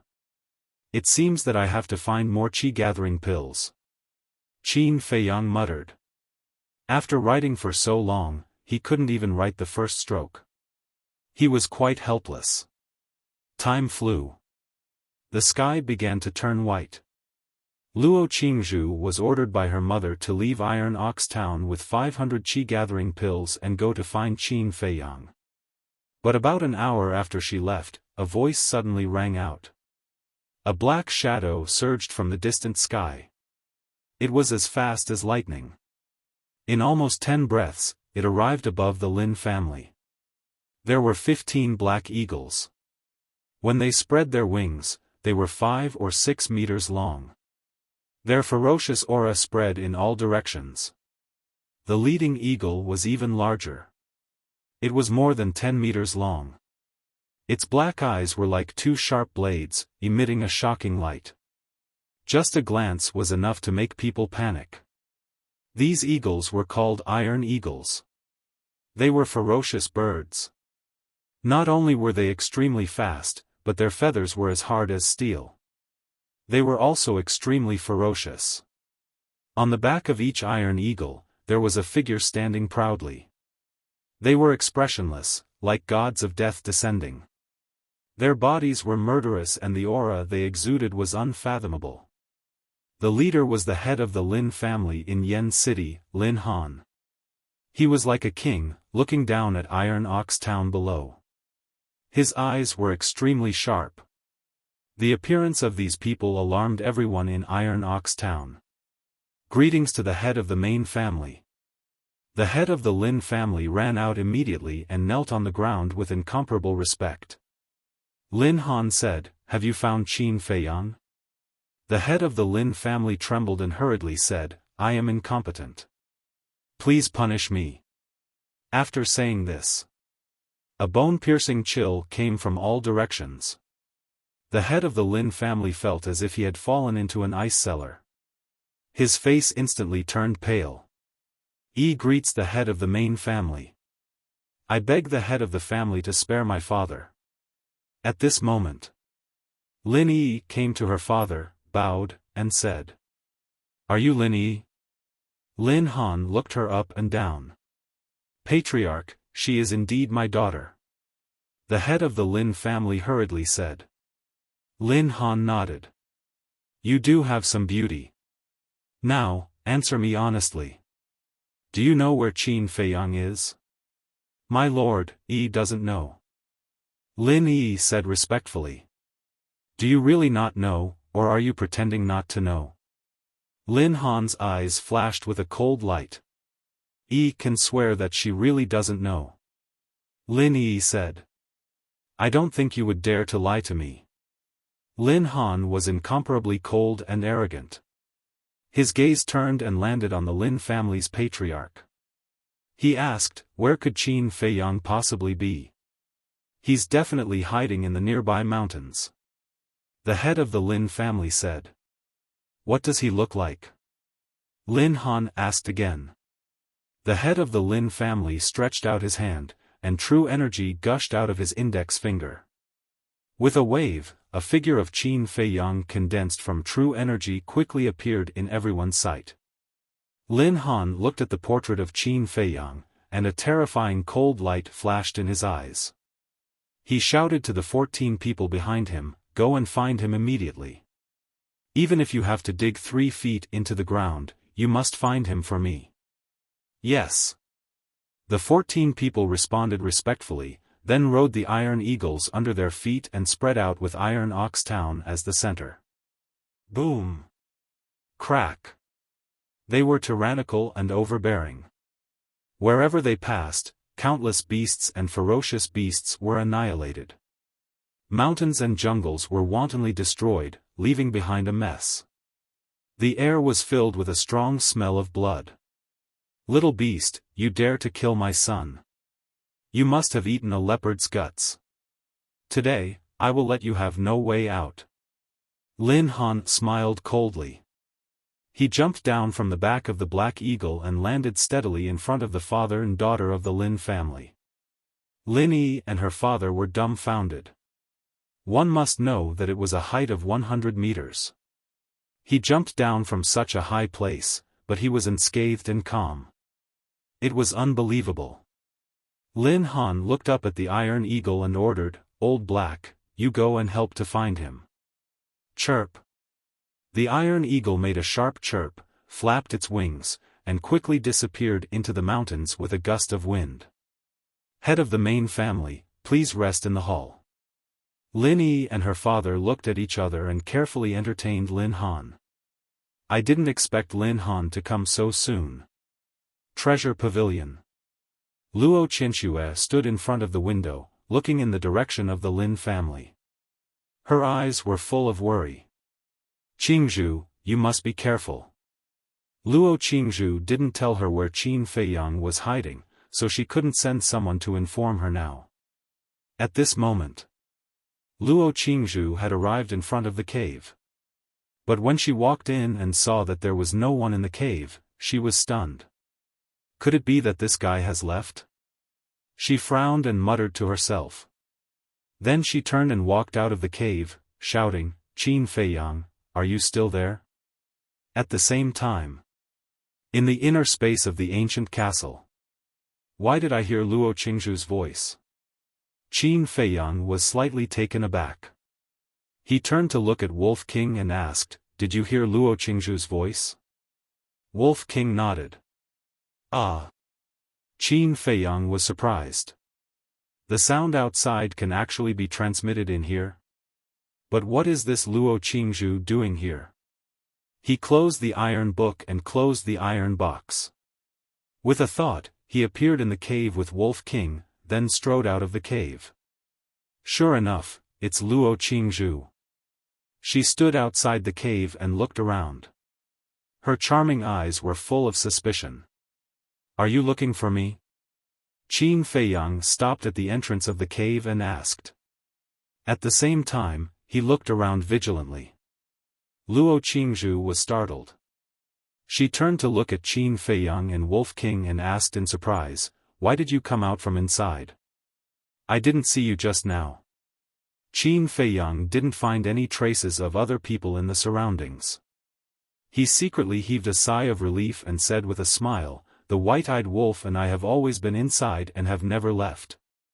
If you didn't see us, then you must be seeing things." Seeing things? Luo Qingzhu was stunned. Was she really seeing things? What's the matter? Qin Feiyang was puzzled. He didn't want to be entangled in this issue. Lu Yun and Yin Chuan have already told us everything. Now, everyone knows that you were framed by Lin Bailey and Yin Chuan. I came here this time under my mother's orders. She asked me to apologize to you and give you some compensation while I'm at it. Luo Qingzhu took out a Qiankuan bag and threw it to Qin Feiyang. Qin Feiyang took it in his hand and was shocked when he saw it. There were so many qi-gathering pills.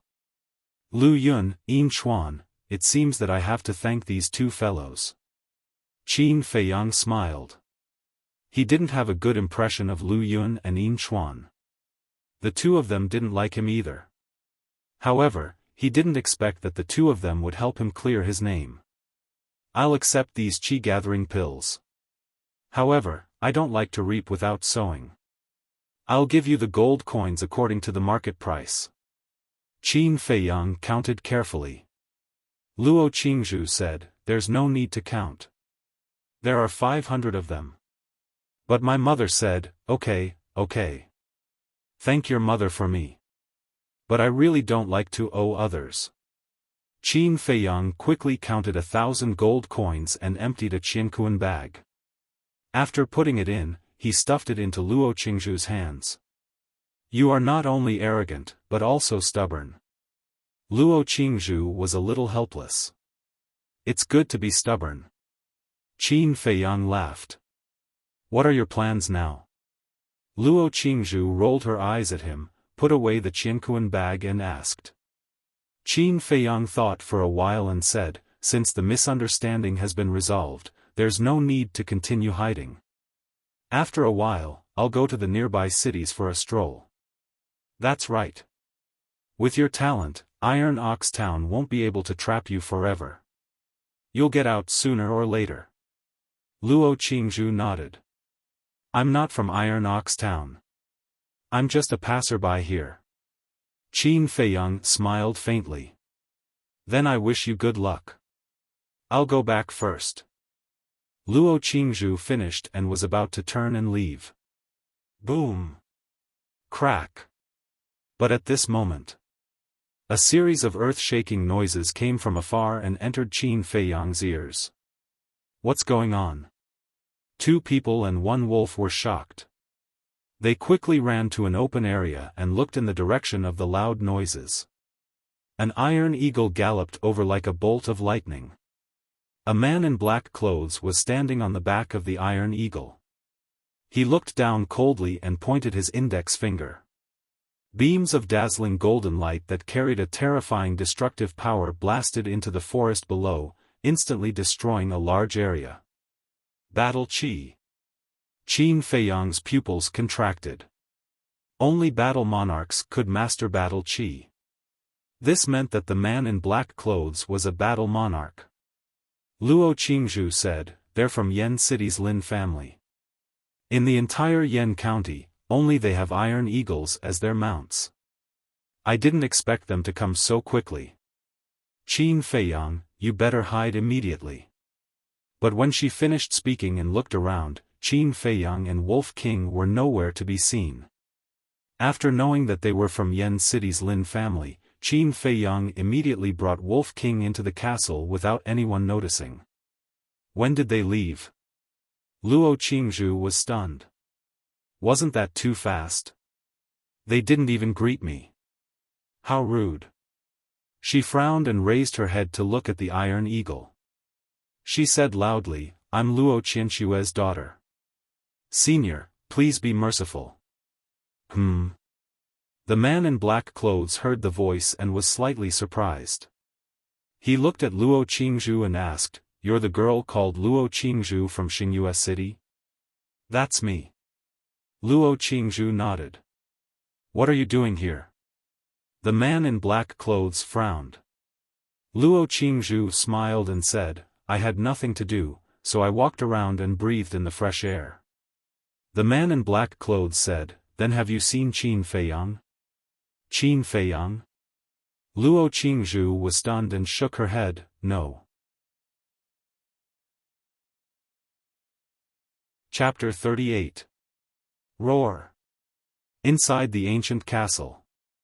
Wolf King growled at Qin Feiyang, as if asking him if he wanted to save Luo Qingzhu. Don't worry. Qin Feiyang whispered. Luo Qingzhu's background was not simple. The Lin clan was probably just scaring her. If he ran out now, he would drag Luo Qingzhu into this. Outside.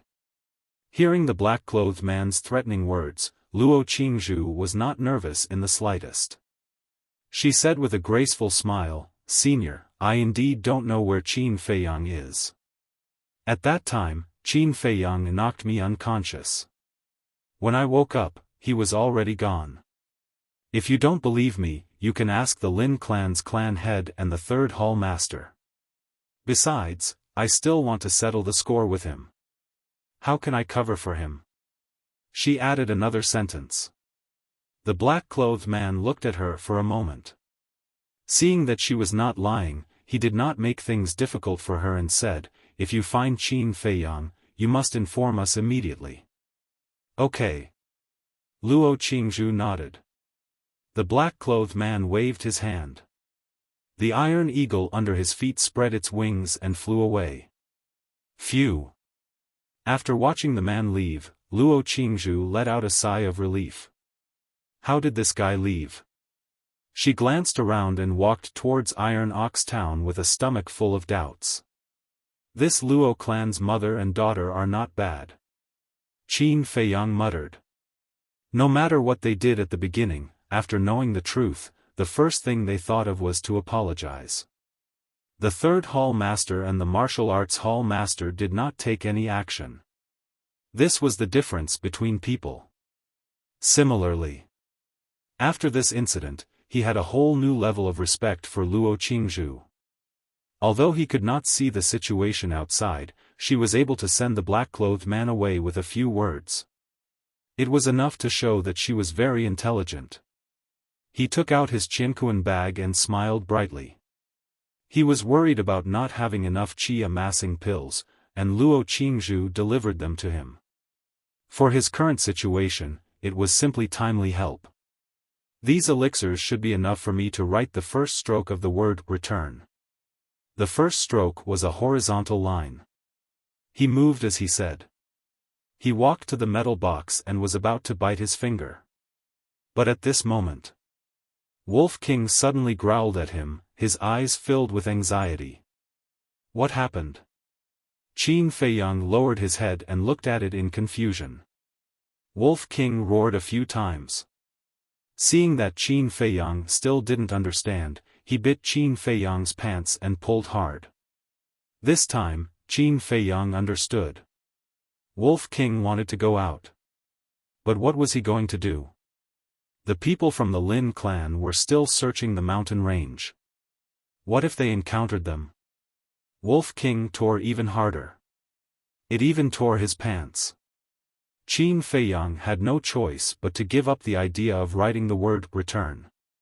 He brought Wolf King to the empty space. Roar! Wolf King growled and ran towards the left side of the forest. Wait for me. Qin Feiyang growled and hurriedly chased after him. The forest was a complete mess. The corpses of wild beasts were everywhere, and the smell of blood was pungent. The people from the Lin clan of Yen City are too much. Qin Feiyang clenched his fists, his face gloomy. These wild beasts were indirectly killed by him. He admitted that he was ruthless, but compared to these people, he couldn't even compare to 1%. Roar! Wolf King suddenly stopped and stood beside a pile of rocks, howling continuously. Bang bang bang! Qin Feiyang slapped, and the rocks flew everywhere. The rocks were gone, and Qin Feiyang was completely stunned. It turned out that there was a white wolf buried in this pile of rocks. The white wolf was covered in blood and had long died. Qin Feiyang finally understood what Wolf King was doing. It was looking for the pack of wolves. The alpha wolf walked to the white wolf's side and raised its front paws to push the white wolf. It let out a whimper as though it was calling for its kin. It sounded more like a sorrowful wail. Bastard, I'll remove your names from the great Qin Empire sooner or later. Qin Feiyang's eyes were red, and he gritted his teeth. His face was extremely ferocious. Roar! Wolf King suddenly raised his head and roared, his sorrow soaring to the sky. Qin Feiyang even found 2 drops of crystal tears at the corner of its eyes. He trembled and hurried to Wolf King's side. He patted its head and blamed himself. Brother Wolf, I'm sorry, it's all my fault. If you didn't help me find Uncle Yuan, it wouldn't have died so tragically. Roar roar. Wolf King growled at it a few times, then shook its head, its eyes emitting a terrifying light. At this moment, Qin Feiyang instantly understood Wolf King's meaning. Wolf King was saying that it had nothing to do with him, and it was all Yen City's Lin clan's fault. It wanted to take revenge. Brother Wolf, don't be impulsive. With our current strength, going to settle the score with them is simply courting death.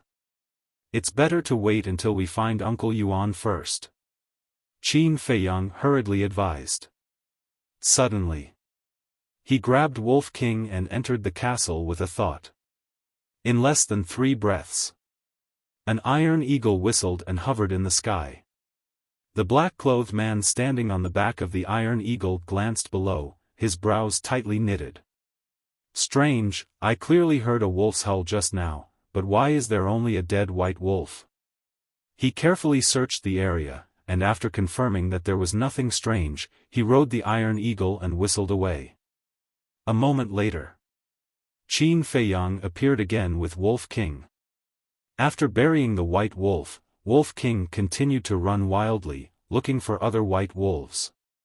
Qin Feiyang followed behind it, wanting to say something but hesitating. After running for so long, they didn't meet a single living beast, which was enough to show that the other white wolves were also doomed. But he didn't have the heart to say it. No, now there are Lin clan people everywhere, we can't continue. Qin Feiyang rushed in front of Wolf King, turned around and stopped Wolf King, saying, "Stop and listen to me first." Wolf King stopped, gasping for breath, and looked at Qin Feiyang doubtfully. "We can't keep looking like this. Let's just go to the cave and wait. If they are still alive, they will definitely come back to find us, but if they don't come to find us, it means," when Qin Feiyang said this, he couldn't continue. Wolf King stared at him for a long time, and then ran toward the cave without saying a word.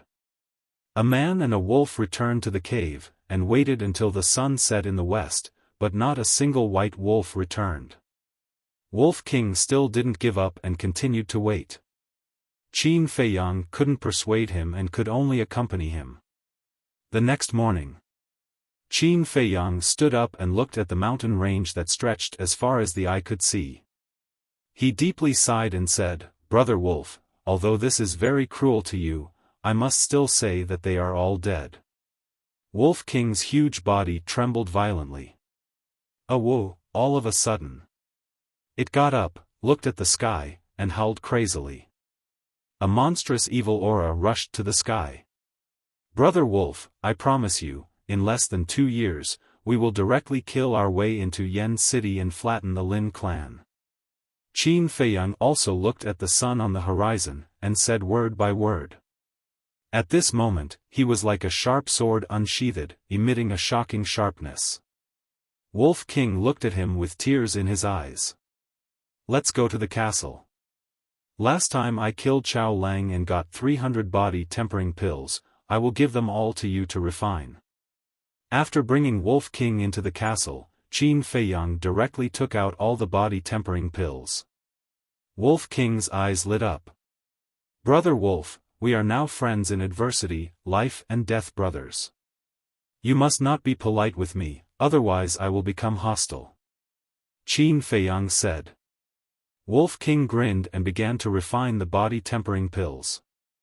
Qin Feiyang also took a qi gathering pill and continued to copy the word "return" on the iron book.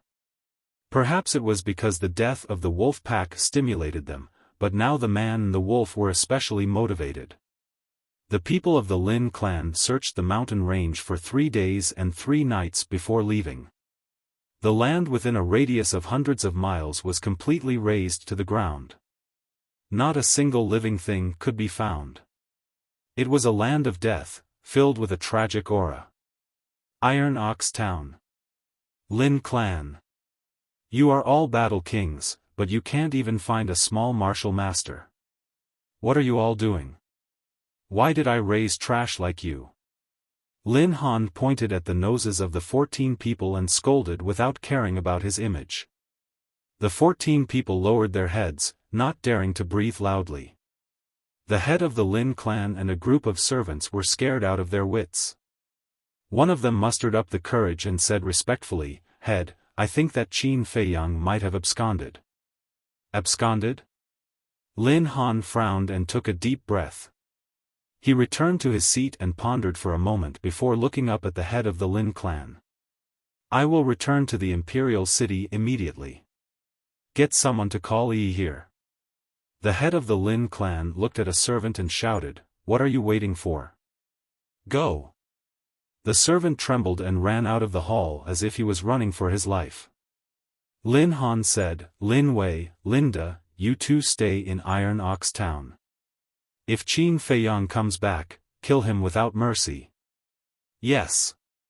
2 men in black walked out and bowed. Lin Han said, the rest of you will follow me back to the imperial city. Yes. Everyone replied respectfully. Lin Chang. Lin Han suddenly called out a name. The head of the Lin clan trembled and knelt in front of Lin Han, cold sweat pouring down his body.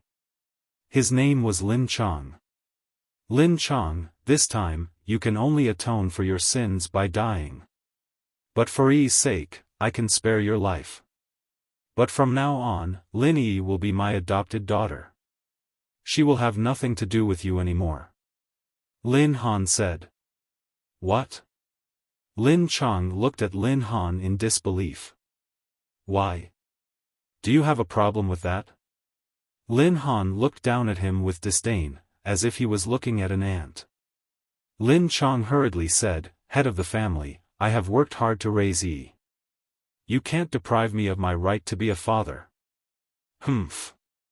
Lin Han snorted coldly and said disdainfully, Do you think I don't know what you are thinking?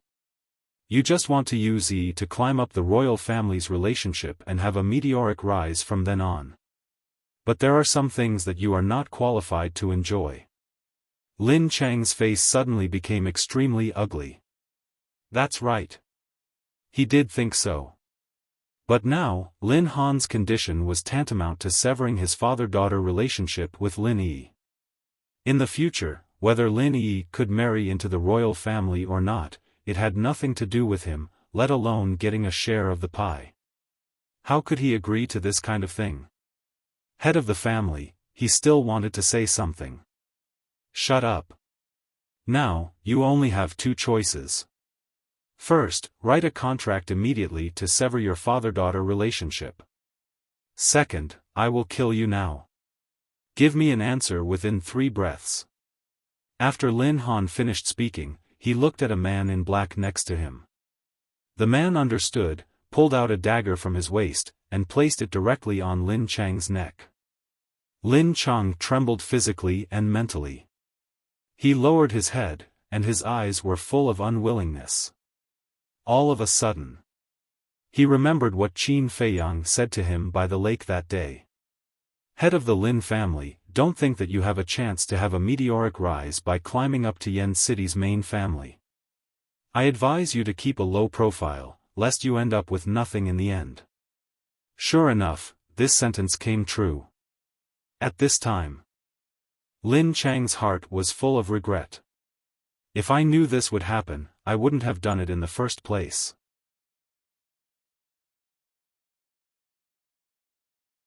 Chapter 39. 3 breaths passed quickly.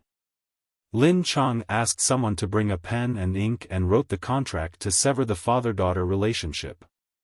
The knife was on his neck. Did he dare not to write? Although he was very aggrieved, angry, and unwilling, he could only endure it. As for Lin Yi, she had no right to speak. If she didn't want her father to die, she had to sign the contract obediently. Facing the powerful and overbearing Yan City's main family, the father and daughter had no other choice. After Lin Han put away the contract, he took Lin Yi and his subordinates, as well as Lin Bailey's corpse, stepped on the Iron Eagle, and left. Lin Wei and Linda were ordered to guard the Lin family in Iron Ox Town.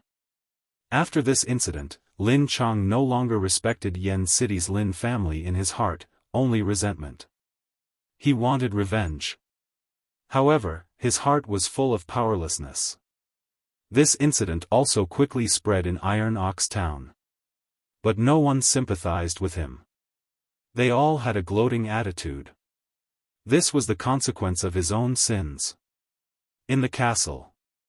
In the past 3 days, Qin Feiyang didn't pay any attention to what was happening outside, he just kept on copying.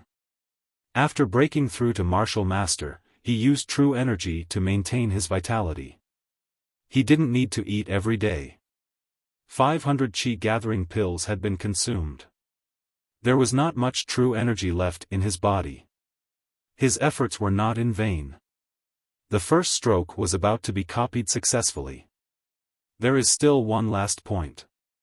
I will succeed. He gritted his teeth and exerted all his strength. The small amount of true qi poured out without reservation. Finally, he copied the first stroke of the word return. That horizontal stroke was condensed by true energy, shining with dazzling brilliance.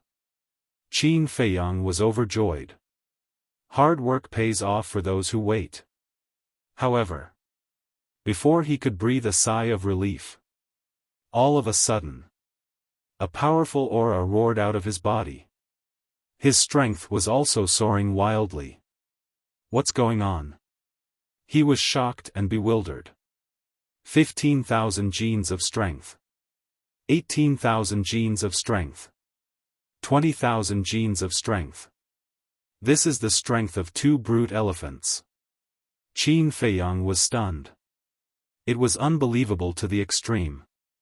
He actually broke through to 2-star martial master. He stared at the book in a daze, feeling as if he was dreaming. These days, although he had consumed a large amount of qi amassing pills, he had not used them on his cultivation. But how did he break through? Furthermore, this speed seemed to be excessively fast. He clearly remembered that it took him 2 months to break through from a 1-star martial master to a 2-star martial master. But now, only a few days had passed. Even if his foundation was still there, it was absolutely impossible for him to be this fast. Gradually, in his mind, a thought that made him excited crawled up. Could it be that imitating a stroke would allow him to break through a small realm? It seemed that this was the only reasonable explanation. I didn't expect that copying this word would bring me such benefits. Qin Feiyang was overjoyed. While practicing the Huan character formula, he could also increase his cultivation. It could be said that he did not delay either of them, saving him a lot of time. Taking a deep breath, he closed the book, turned to look at Wolf King, and said with a smile, "Brother Wolf, have you made any progress in your strength?" Wolf King grinned and suddenly jumped, bumping into Qin Feiyang's chest. Caught off guard, Qin Feiyang was directly knocked back a step. The strength of 9 bears. How can there be such a strong strength? Have you broken through to a high-level beast? Qin Feiyang was surprised. Wolf King nodded. Qin Feiyang was extremely envious. 3 days ago, Wolf King was still a mid-level beast, only having the strength of 6 bears. But as soon as he broke through to a high-level beast, he directly had the strength of 9 bears. His strength soared, which was really enviable. However, this also proved that Wolf King's aptitude was not ordinary. Many beasts, after entering the ranks of high-level beasts, basically only had the strength of 7 or 8 bears. Beasts that directly had the strength of 9 bears were still very rare. And this kind of beast would generally have good achievements in the future. 300 body tempering pills, there were still 200 pills left. Qin Feiyang put them all away and then left the castle with Wolf King, rushing towards Iron Ox Town. Absorbing the essence of heaven and earth to replenish his true qi was too slow. He needed a lot of qi-gathering pills. Moreover, Wolf King also needed qi-gathering pills now. "Brother Wolf, have you heard of the Gate of Potential?" Qin Feiyang asked. Wolf King was puzzled. On the way, Qin Feiyang told Wolf King the details of the Gate of Potential. After listening, Wolf King was a little tempted, but he was not confident and said that he would talk about it later. Half an hour passed.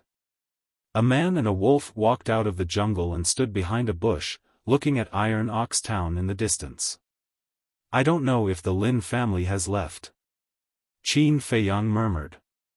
A small town was no different from a dragon's pool or a tiger's den for him. After thinking for a moment, he decided to wait until it was dark to go in. "Brother Wolf, let's go to the lake first and see if Uncle Yuan has gone back." A man and a wolf turned around and ran towards the lake. The lake was still there, but the nearby mountains were also raised to the ground. Qin Feiyang searched the surrounding hundreds of meters, but still did not find Uncle Yuan. Where in the world did Uncle Yuan go to? Qin Feiyang was very agitated the whole day. Seeing that the sun was about to set, he sorted out his mood, jumped into the lake and caught a few big fish. The wild fish was very delicious, but a man and a wolf felt that they were chewing wax, tasteless. Did Uncle Yuan leave because he had something to do? No, even if he really had something to do, he would not leave without saying goodbye. In the dead of night, Qin Feiyang looked at the waning moon in the sky, his eyes full of worry. Iron Ox Town in the dead of night was as quiet as stagnant water. Two sneaky black shadows quietly sneaked into the town and went straight to the treasure pavilion. Luo Qianxue and her daughter had already fallen asleep. Creak! Suddenly, there was a sound of the door opening. Who is it? Luo Qianxue suddenly shivered, got up, looked at the dark room, and shouted coldly. Pavilion Master, it's me. A low voice came from the darkness. In the place where the voice came from, there was a pair of green eyes. Qin Feiyang? Luo Qianxue was surprised. She took out a fire roll from the bedside, blew it, and looked at the door through the weak light. There was a man and a wolf standing there. It was Qin Feiyang and Wolf King. Pavilion Master, please forgive me for visiting so late at night. After Qin Feiyang closed the door, he cupped his hands and said with a smile. Luo Qianxue looked at Qin Feiyang strangely, got out of bed, walked to the table in a nightgown, lit the candle, and then sat on the stool, asking, "Why are you here so late at night?" "Yes."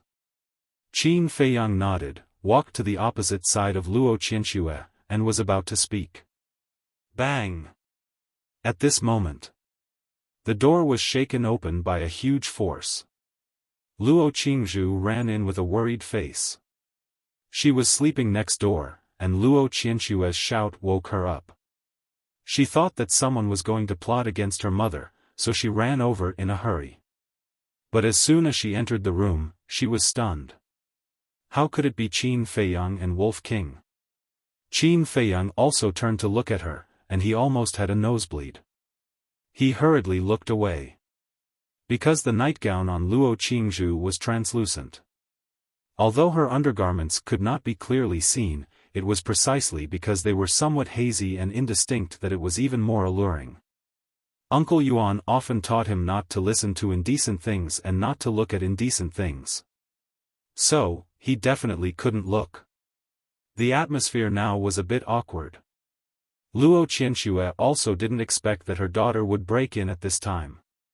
After a short pause, she said, "Qingzhu, go and change your clothes." "Ah!" Luo Qingzhu screamed. Only now did she realize the main point. Her cheeks instantly turned red, and she hurriedly turned and ran out in a panic. Luo Qianxue frowned, looked at Qin Feiyang, and said, "How are you going to solve this?" "What's the matter?" Qin Feiyang asked. "Playing dumb with me? Do you believe that I won't dig out your eyeballs now?" A trace of cold light appeared in Luo Qianxue's eyes. Pavilion Master, this, Qin Feiyang was a bit at a loss. Although Luo Qingzhu broke in without saying a word and he didn't see clearly, he still saw it. "Pavilion Master, if you insist on pursuing the matter, I will take responsibility until the end." After thinking for a long time, Qin Feiyang thought of this sentence. After all, he was still inexperienced and didn't know how to deal with this sudden situation. Take responsibility? Hearing such a childish answer and looking at Qin Feiyang's aggrieved face, Luo Qianxue really didn't know whether to laugh or cry. Okay, it's not your fault. I won't pursue the matter. Tell me, why are you looking for me?" Luo Qianxue asked. Qin Feiyang breathed a sigh of relief and cupped his hands, saying, "I want to buy 1,000 qi gathering pills, but I only have 2,000 gold coins now. Can I use other things to pay?" According to the market price, 2,000 gold coins was just right. But the price of Treasure Pavilion was more expensive than the market price, so it was still a little short. Luo Qianxue asked curiously, "Tell me, what valuable things do you have? Clang! Qin Feiyang took out a large pile of weapons from his Qianquan bag. These were all from the Black Demon's stronghold and were not divine weapons. It was useless to keep them, so it was better to sell them. Just these scrap metals? Luo Qinxue frowned. I only have these. By the way, I also have dozens of bone-replenishing pills and healing pills. If Pavilion Master doesn't mind, I will give them all to you. Qin Feiyang looked embarrassed. How shabby. A dignified prince of the Grand Qin Empire had actually fallen to such a state. It was truly lamentable and laughable. Pfft. Luo Qinxue looked at Qin Feiyang and finally couldn't help laughing. Okay, I don't want the healing pills and bone-replenishing pills. You will inevitably hurt your muscles and bones when you travel outside. Keep them for yourself. As for this pile of scrap metals, I will reluctantly accept it. Wait for me here. Don't run around. Luo Qinxue finished speaking, put away the pile of weapons, got up, and walked outside. Thank you, Pavilion Master. Qin Feiyang was overjoyed and hurriedly thanked her. No need to thank me. After all, I misunderstood you first and almost hurt you. I am already very satisfied that you don't blame me. Luo Qinxue smiled and left quickly. In this world, there are still good people, right, Brother Wolf? Qin Feiyang said with a smile.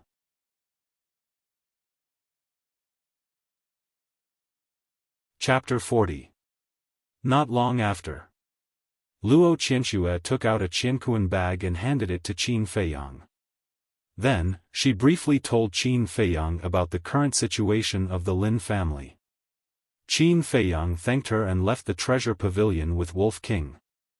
As for Luo Qingzhu, she did not appear again. However, this was also good. After that incident, when the two of them met, there would definitely be awkwardness. Lin family. The door was tightly closed and it was quiet. Now that there were two war kings guarding it, there was no need for anyone to guard it. Qin Feiyang stopped on the street in front of the door and looked at the tightly closed door, his eyes flickering. Evil people will be dealt with by evil people. Lin Chong, you reap what you sow, but don't worry, I will help you take good care of Yi. Brother Wolf, let's go. A man and a wolf quickly left Iron Ox Town and entered a forest. Inside the castle, Qin Feiyang poured out all the qi-gathering pills and said with a smile, Brother Wolf, you can refine them as you wish. Aoo. Wolf King growled and did not hold back at all. He directly picked one up and swallowed it. Qin Feiyang smiled, walked to the front of the iron box, and saw the envelope again. Strange. Why would Uncle Yuan leave an envelope here? He frowned. There was not a single word on the envelope. He did not understand whether Uncle Yuan left it for him or not. Whatever, even if it's Uncle Yuan's privacy, I'll take a look. He shouldn't blame me. After a moment of silence, he made up his mind, grabbed the envelope, carefully opened it, and poured out a letter. Qin Feiyang picked up the letter and opened it suspiciously. Immediately, lines of small words entered his sight. Feiyang, Uncle Yuan has left. Uncle Yuan can't accompany you on the road ahead, but Uncle Yuan believes that you will definitely be strong enough to continue on. Seeing this content, Qin Feiyang's face suddenly turned pale. He continued to read. Feiyang, Uncle Yuan knows that when you see this letter, you will definitely be very sad. However, the fish will have to return to the ocean in the end and face unknown dangers alone. Uncle Yuan can't accompany you forever. You have to remember what Uncle Yuan told you every day. You may know a person for a long time without understanding their true nature. Don't trust anyone easily. No matter how desperate the situation is, we can't give up so easily. Actually, in these 5 years, Uncle Yuan has been tempering you. You didn't disappoint Uncle Yuan, climbing out of despair time and time again. With your current abilities, you are completely capable of standing on your own. Don't worry about Uncle Yuan, and don't look for him either. When the time comes, Uncle Yuan will naturally appear before you." Seeing this, Qin Feiyang was completely dumbfounded. The letter slipped out of his hand and fell to the ground, but he was completely unaware of it. Uncle Yuan actually left without saying goodbye. He found it hard to accept this fact. In the past, Uncle Yuan had told him countless times that he would never abandon him. But now, not only had he left, he had left without a sound. "Uncle Yuan, why did you lie to me? Since you can't do it, why did you give me a promise and give me hope?" He squatted on the ground, holding his head with both hands, and his face was full of pain. 5 years ago. That big change caused him to be expelled from the imperial capital and lose everything. But with Uncle Yuan accompanying him, he still had a trace of warmth in his heart. But now, even Uncle Yuan had left. He was now completely alone. At this moment, his heart was in an unprecedented panic. He was afraid of being alone. He didn't know what to do next. Right now, he was like a headless fly that had lost his goal and direction. Wolf King also quickly noticed his abnormality, stopped cultivating, walked to his side, and looked at him in confusion. "Brother Wolf, Uncle Yuan has left. What should I do?" Qin Feiyang looked at Wolf King helplessly. No matter how mature his mind was, how strong his character was, he was still just an underage child. He also had a weak side. Wolf King was slightly stunned, raised his foreleg, and gently patted Qin Feiyang's shoulder, as if to comfort him, with a questioning look in his eyes. "I don't know why Uncle Yuan left, he didn't tell me when he would come back." Qin Feiyang shook his head, looking dazed, which made Wolf King a little anxious. "Ow!" It roared at Qin Feiyang, as if it was trying to express something. However, Qin Feiyang couldn't understand at all. Wolf King was silent for a while, then suddenly bit his foreleg, blood gushed out, and then he actually wrote a line of bloody words on the ground in front of Qin Feiyang. "You have to work hard, don't let Uncle Yuan down." These words were crooked and almost indistinguishable. But in Qin Feiyang's eyes, it made his body and mind tremble. Yes. Uncle Yuan had placed all his hopes on him. In these 5 years, he had put in a lot of effort to teach him. He couldn't give up on himself. Moreover, he didn't have the right to give up on himself now. "Brother Wolf, thank you." He regained his confidence, picked up the letter, and continued to read. "Feiyang, you must grow up as soon as possible. Because your mother is still waiting for you in the imperial palace. Haven't you always wanted to know the origin of the marrow cleansing pill and the changshui? Uncle Yuan will tell you now, it was your mother who secretly gave it to me when we left the imperial capital. One last thing, you must remember it in your heart. Don't tell anyone your true identity. Before returning to the imperial capital, let these secrets rot in your stomach. Remember, remember."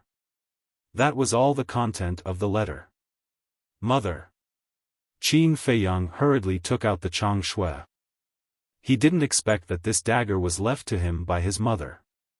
No wonder Uncle Yuan told him to keep it well. "Mother, it's been 5 years, how are you? Son, I really miss you." He looked at the changshui, and his eyes gradually became moist. Suddenly, a fierce light burst out from his eyes. He suddenly got up, clenched his big hand, and the letter suddenly turned into flying ash. "Mother, you must wait for me, I'll be back soon." At this moment, his confidence, fighting spirit, all came back. He put down all distracting thoughts, turned around, opened the iron box, and concentrated on copying the second stroke of the word return. Time flew. 10 days later. Qin Feiyang withdrew his fingers, and his brows were tightly knitted together. In these 10 days, he didn't eat or drink, and consumed a total of 1,500 qi-gathering pills, but he was still a little short from copying the second stroke. The first stroke consumed 500 chi-gathering pills. The second stroke, he hadn't succeeded until now, and estimated that it would consume 2,000 chi-gathering pills. Such a terrifying consumption, for the current Qin Feiyang, was too heavy a burden. More importantly, the 3,000 gold coins that he snatched from Chao Lang had been used up. If he wanted to master the word return as soon as possible, he had to find more gold coins. As for the other 500 chi-gathering pills, they were refined by Wolf King. Because of this, its strength was further improved. But its progress was like a flying leap. Right now, it possessed the strength of 3 barbarian elephants. This made Qin Feiyang envious. After leaving the castle, Qin Feiyang looked at Wolf King reluctantly and said, "Brother Wolf, I'm afraid we have to part ways." "Oh." Wolf King growled, as if asking him why. "I need a lot of gold coins, but in the area of Iron Ox Town, there is nothing valuable at all. The most valuable thing is those fierce beasts, but even if I kill all of them, it's far from enough. I'm going to Black Bear City to try my luck." Qin Feiyang said. Black Bear City was a small city nearby, with a population of hundreds of thousands. Whether it was prosperity or economy, Iron Ox Town couldn't compare. Moreover, the Lin family had 2 war kings guarding it. If he stayed here, he would be on tenterhooks all day. It was better to leave as soon as possible. Wolf King lowered his head and remained silent. Sigh. Qin Feiyang sighed deeply and laughed, "Brother Wolf, we'll meet again." Finished. He turned around, pretending to be free and easy, and ran into the forest without looking back. In fact, he felt very uncomfortable. Although he hadn't been with Wolf King for long, they had gone through thick and thin together. In his heart, he had long regarded Wolf King as his most important friend in life. However, there was no banquet in the world that did not end. Sooner or later, they would have to part. "Oh!" A loud wolf howl came from behind. "I will come back, because I promised you that I would bring you to flatten the Lin family in Yen City." Qin Feiyang muttered and turned around to look behind him. But just as he was about to withdraw his gaze, he suddenly saw a white figure flying through the air like lightning. It was Wolf King. "Brother Wolf, don't send me off." Qin Feiyang laughed. Wolf King ran in front of him and put on an arrogant posture, as if to say, "Who wants to send you off?" "What do you mean?" Qin Feiyang was stunned and looked at it in confusion. "Oh!" Wolf King ran in front of him, growled at him, then turned around and continued to run. Qin Feiyang chased after him, pondered for a long time, and asked in surprise, "Brother Wolf, you can't be thinking of going to Black Bear City with me?" Wolf King grinned at him. Seeing this, Qin Feiyang was overjoyed. Oh! One man and one wolf ran wildly, laughing wantonly in the forest. The wolf howled. At this moment, their friendship was further sublimated. 6 hours later, they arrived in front of a dilapidated mountain ridge. This place was called Iron Ox Ridge. It was the only place near Iron Ox Town where berserk beasts were concentrated. Originally, Qin Feiyang wanted to hunt a few berserk beasts on the way and see if there were any rare treasures. However, he didn't expect that it would be destroyed by the Lin family of Yen City. As far as the eye could see, there wasn't even a shadow of a berserk beast. Helpless, one man and one wolf crossed the mountains and continued to move forward.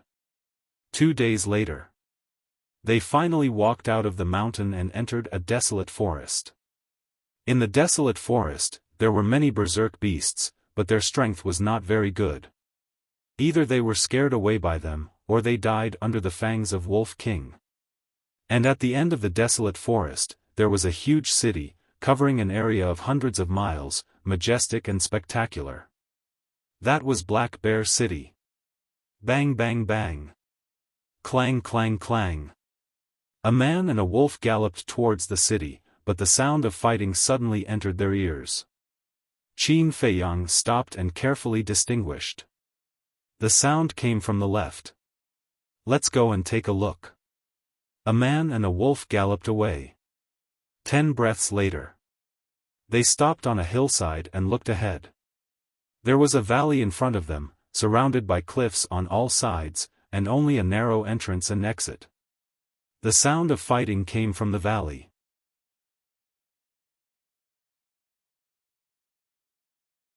Chapter 41. If someone is fighting, there must be some unexpected wealth. Qin Feiyang's eyes lit up. For him now, there was nothing he desired more than money. Woo woo. Wolf King sniffed hard and growled at Qin Feiyang, looking quite excited. "Brother Wolf, did you find anything?"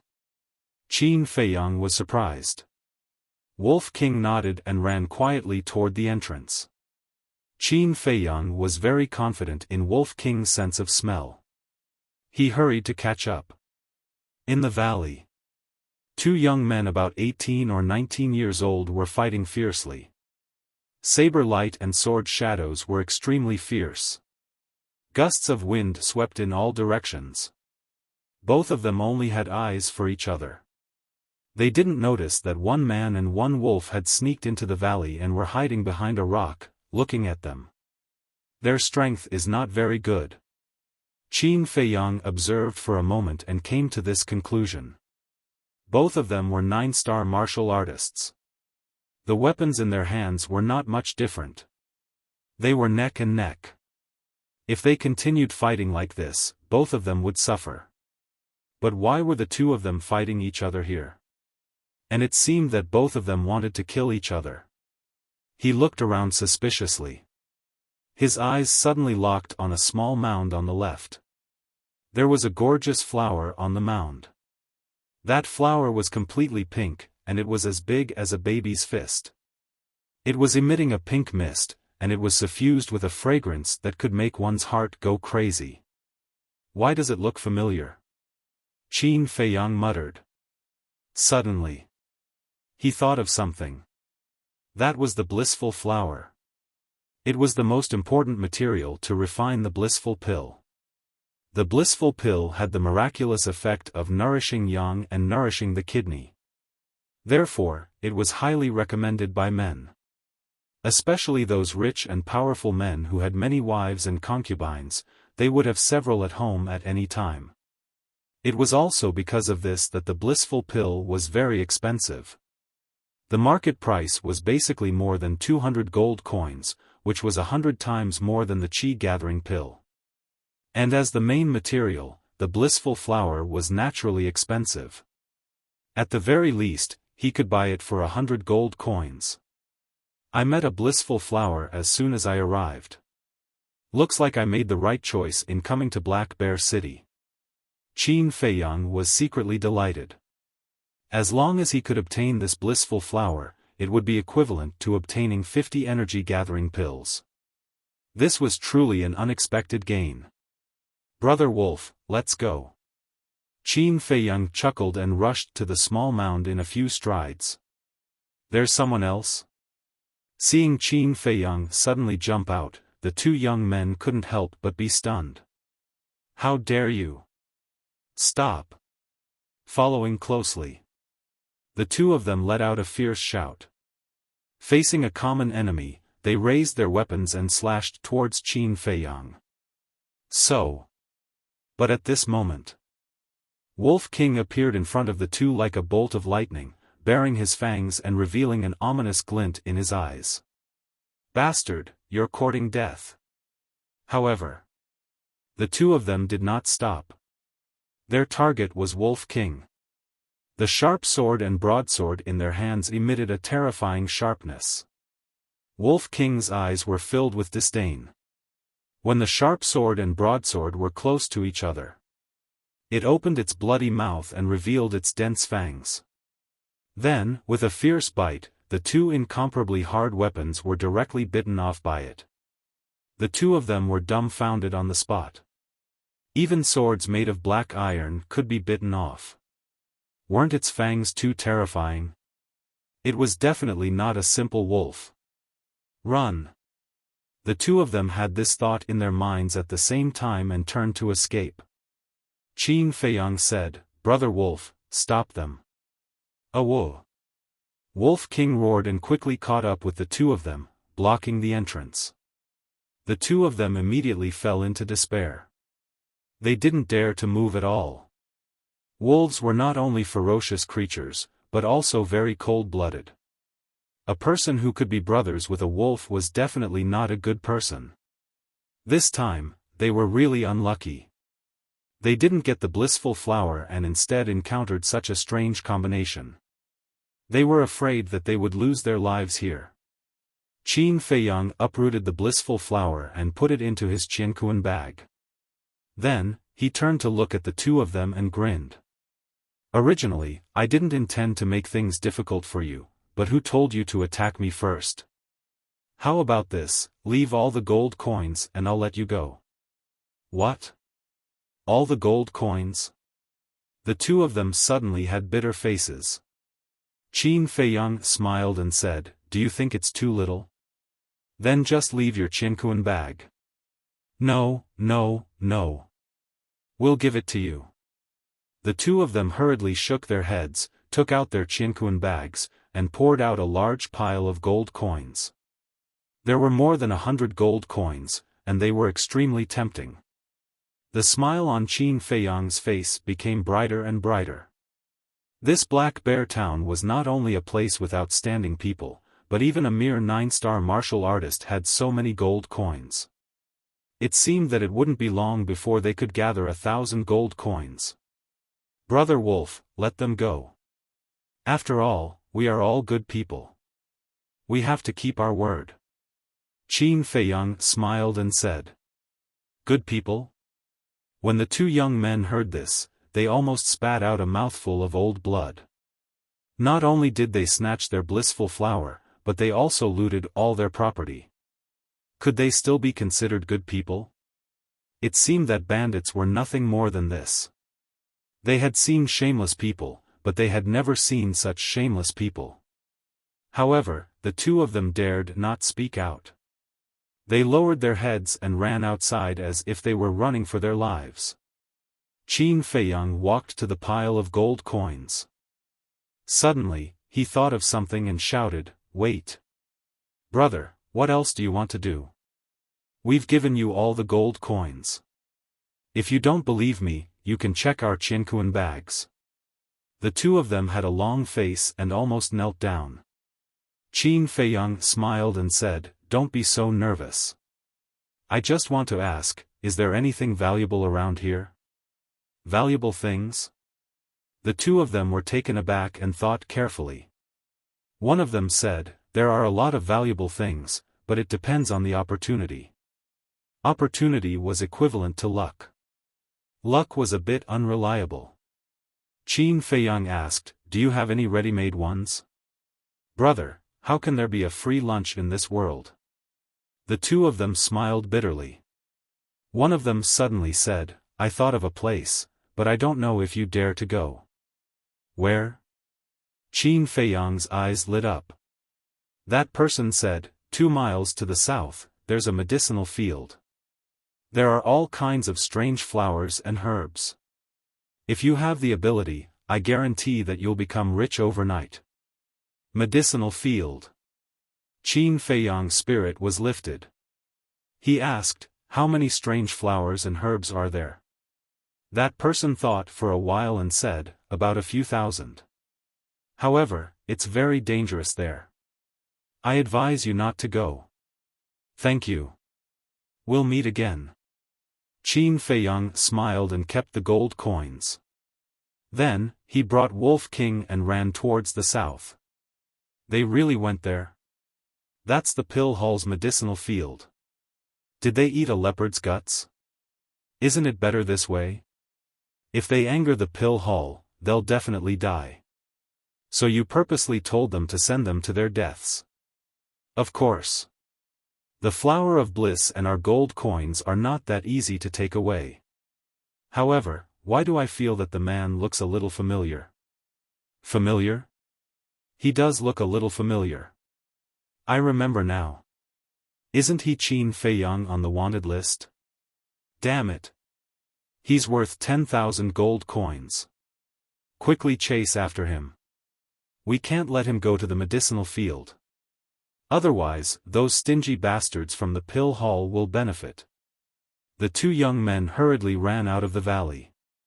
However, with their speed, how could they catch up with them? Qin Feiyang and Wolf King had already disappeared without a trace. Inside a forest. Brother Wolf, medicinal fields usually belong to the pill hall or some big families. You have to be careful later. Qin Feiyang warned. As a prince, he knew some things like the back of his hand. When he heard the two words medicinal field, he already knew the motive of those two people. However, it didn't matter. As long as he knew in advance and took precautions, the danger wouldn't be that great. Moreover, there's no such thing as a free lunch in this world. Half an hour later. Qin Feiyang and Wolf King climbed to the top of a mountain that was about 100 zhang high. Looking around. The mountains were overlapping and the ancient trees were verdant. Suddenly. Qin Feiyang looked at the mountain on the right. His eyes were shining. About 200 meters away, there was a piece of land that had been cultivated. Many strange flowers and herbs were neatly planted there. They swayed in the wind and emitted rays of light. It was as if they were waving at Qin Feiyang. That was the medicinal field. Beside it, there was a waterfall that flowed down. Even from afar, they could hear the sound of the waterfall. Around the medicinal field, there was a clear stream. Fishes could be seen swimming in the water. There's indeed a lot. Qin Feiyang was extremely excited. When he was young, he read a lot of books. He more or less knew about all kinds of rare treasures.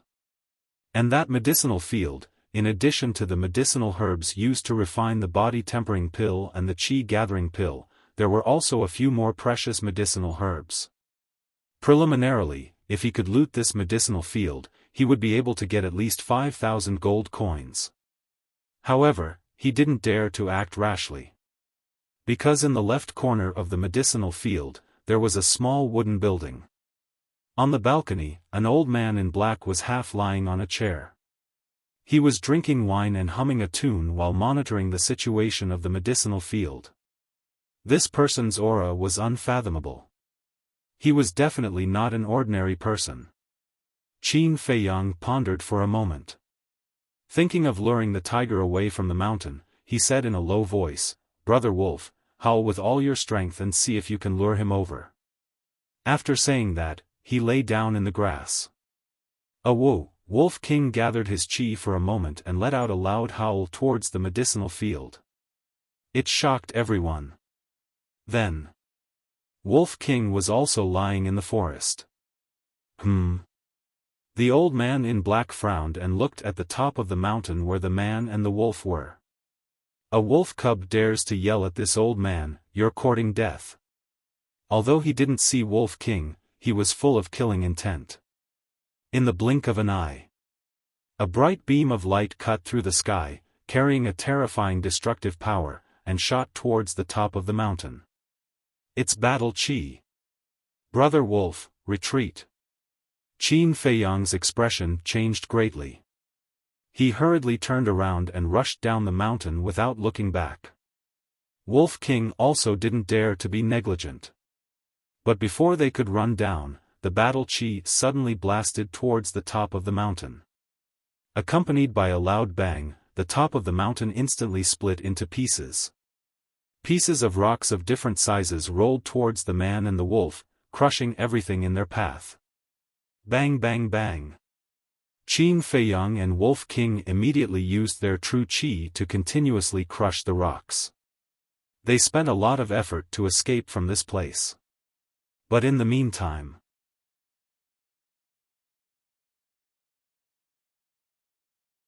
Chapter 42.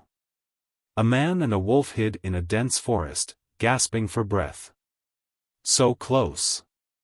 Who would have thought that the old man in black was actually a terrifying war king? This was going to be difficult. After catching his breath, Wolf King looked at Qin Feiyang with a questioning expression. Phew. Qin Feiyang let out a long breath, and then became silent. Luring the tiger away from the mountain was obviously not going to work. The other party was also a war king, they could not fight against him. What should he do to successfully obtain those medicinal herbs? After thinking for a long time, Qin Feiyang still couldn't think of a way to get the best of both worlds. Thus, he brought Wolf King around to the other side and hid on top of a mountain, closely monitoring the old man in black.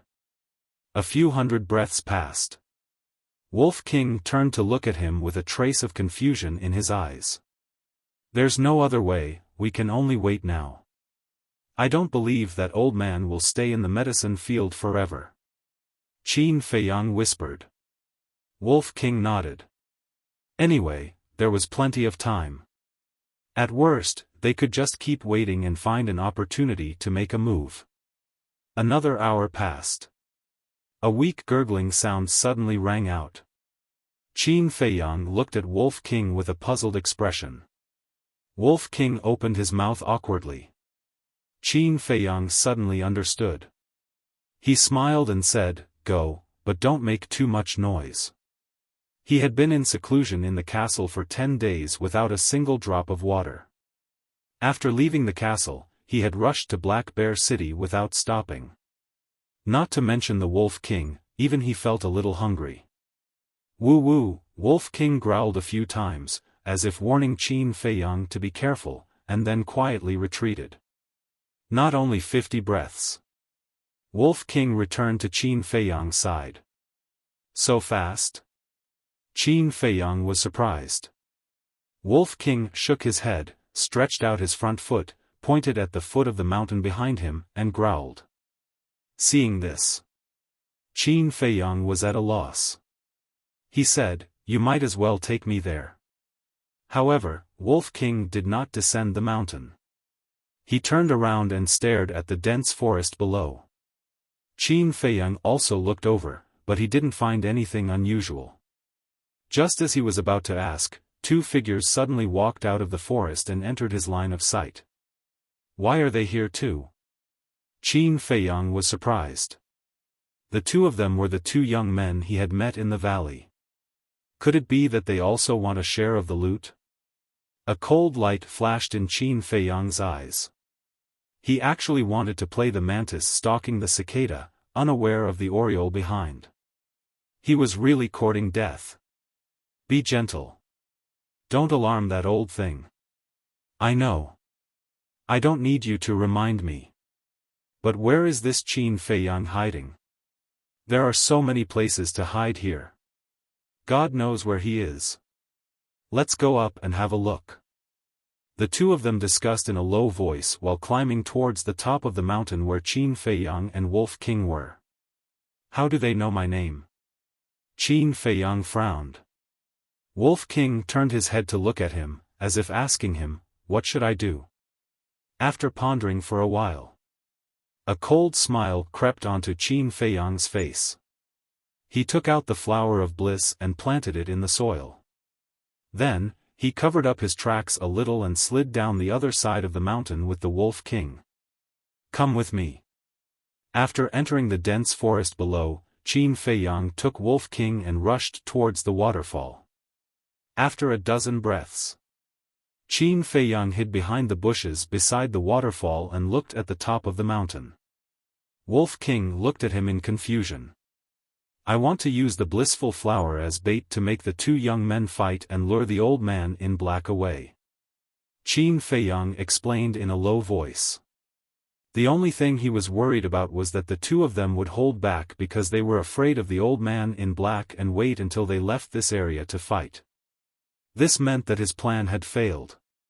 Of course, the failure of the plan did not mean that he would lose the blissful flower. Because he could snatch it from the 2 of them again. At this time, the 2 young men finally climbed to the top of the mountain. The intoxicating fragrance of the flowers immediately assailed their nostrils. It smells so good. It's the blissful flower. At the same time, the two of them saw the blissful flower. One of them was about to pounce on it. Jiang Wei, don't rush. The other person hurriedly shouted. Don't rush? Jiang Wei was stunned and sneered. Mu Fei, do you still want to snatch it from me? What a pig. Mu Fei secretly despised him and said in a deep voice, if we fight here and alarm that old thing, not to mention the blissful flower, we might not even be able to keep our lives. Heard it. Jiang Wei couldn't help but feel scared and asked, then what do you think we should do? Mu Fei said, pick it first, and after we leave here, we'll fight again. Jiang Wei thought for a moment and nodded, okay, but we have to make it clear who will keep the blissful flower. Anyway, I don't feel at ease letting you keep it. Mu Fei raised his eyebrows and said in a deep voice, as long as you promise me that you won't mess around here, I'll let you keep it. Okay, I promise I won't mess around. Jiang Wei readily agreed. However, he was sneering in his heart. When it entered his pocket, there was no way he would take it out again. Mu Fei said, go and pick it. Jiang Wei slowly crawled towards the blissful flower. The closer he got to it, the brighter the smile on his face. But at this time, Mu Fei's mouth pursed into a mocking smile. Whoosh! Suddenly, he was like an awakened poisonous snake, suddenly leaping out and mercilessly kicking Jiang Wei's butt. Ah! Jiang Wei let out a painful howl on the spot, missing the blissful flower. Like a rubber ball, he rolled towards the stream below. Who the hell do you think you are, to actually want to fight with me? You really don't know what's good for you. Mu Fei sneered and grabbed the blissful flower. You actually dare to come here and behave atrociously, get back here and die. The old man in black suddenly got up and looked towards the top of the mountain, his eyes cold and piercing. Go to hell, old thing. Mu Fei cursed and turned to run down the mountain and into the forest. At the same time, accompanied by a thump, Jiang Wei fell into the stream. The medicine field was just across the stream. Mu Fei, I'm going to kill you. With a roar, he quickly climbed ashore and reached the top of the mountain with a few jumps. Seeing that Mu Fei had already entered the forest below, he hurriedly chased after him. He had been blinded by anger and completely forgot about the old man in black. Looking at the old man in black again. He stood at the edge of the terrace, his face gloomy, his hands clenched, cracking non-stop. After being ignored by Mu Fei and Jiang Wei, he was also angry. However, he didn't chase after the two of them. Qin Feiyang, who was hiding beside the waterfall, couldn't help but frown.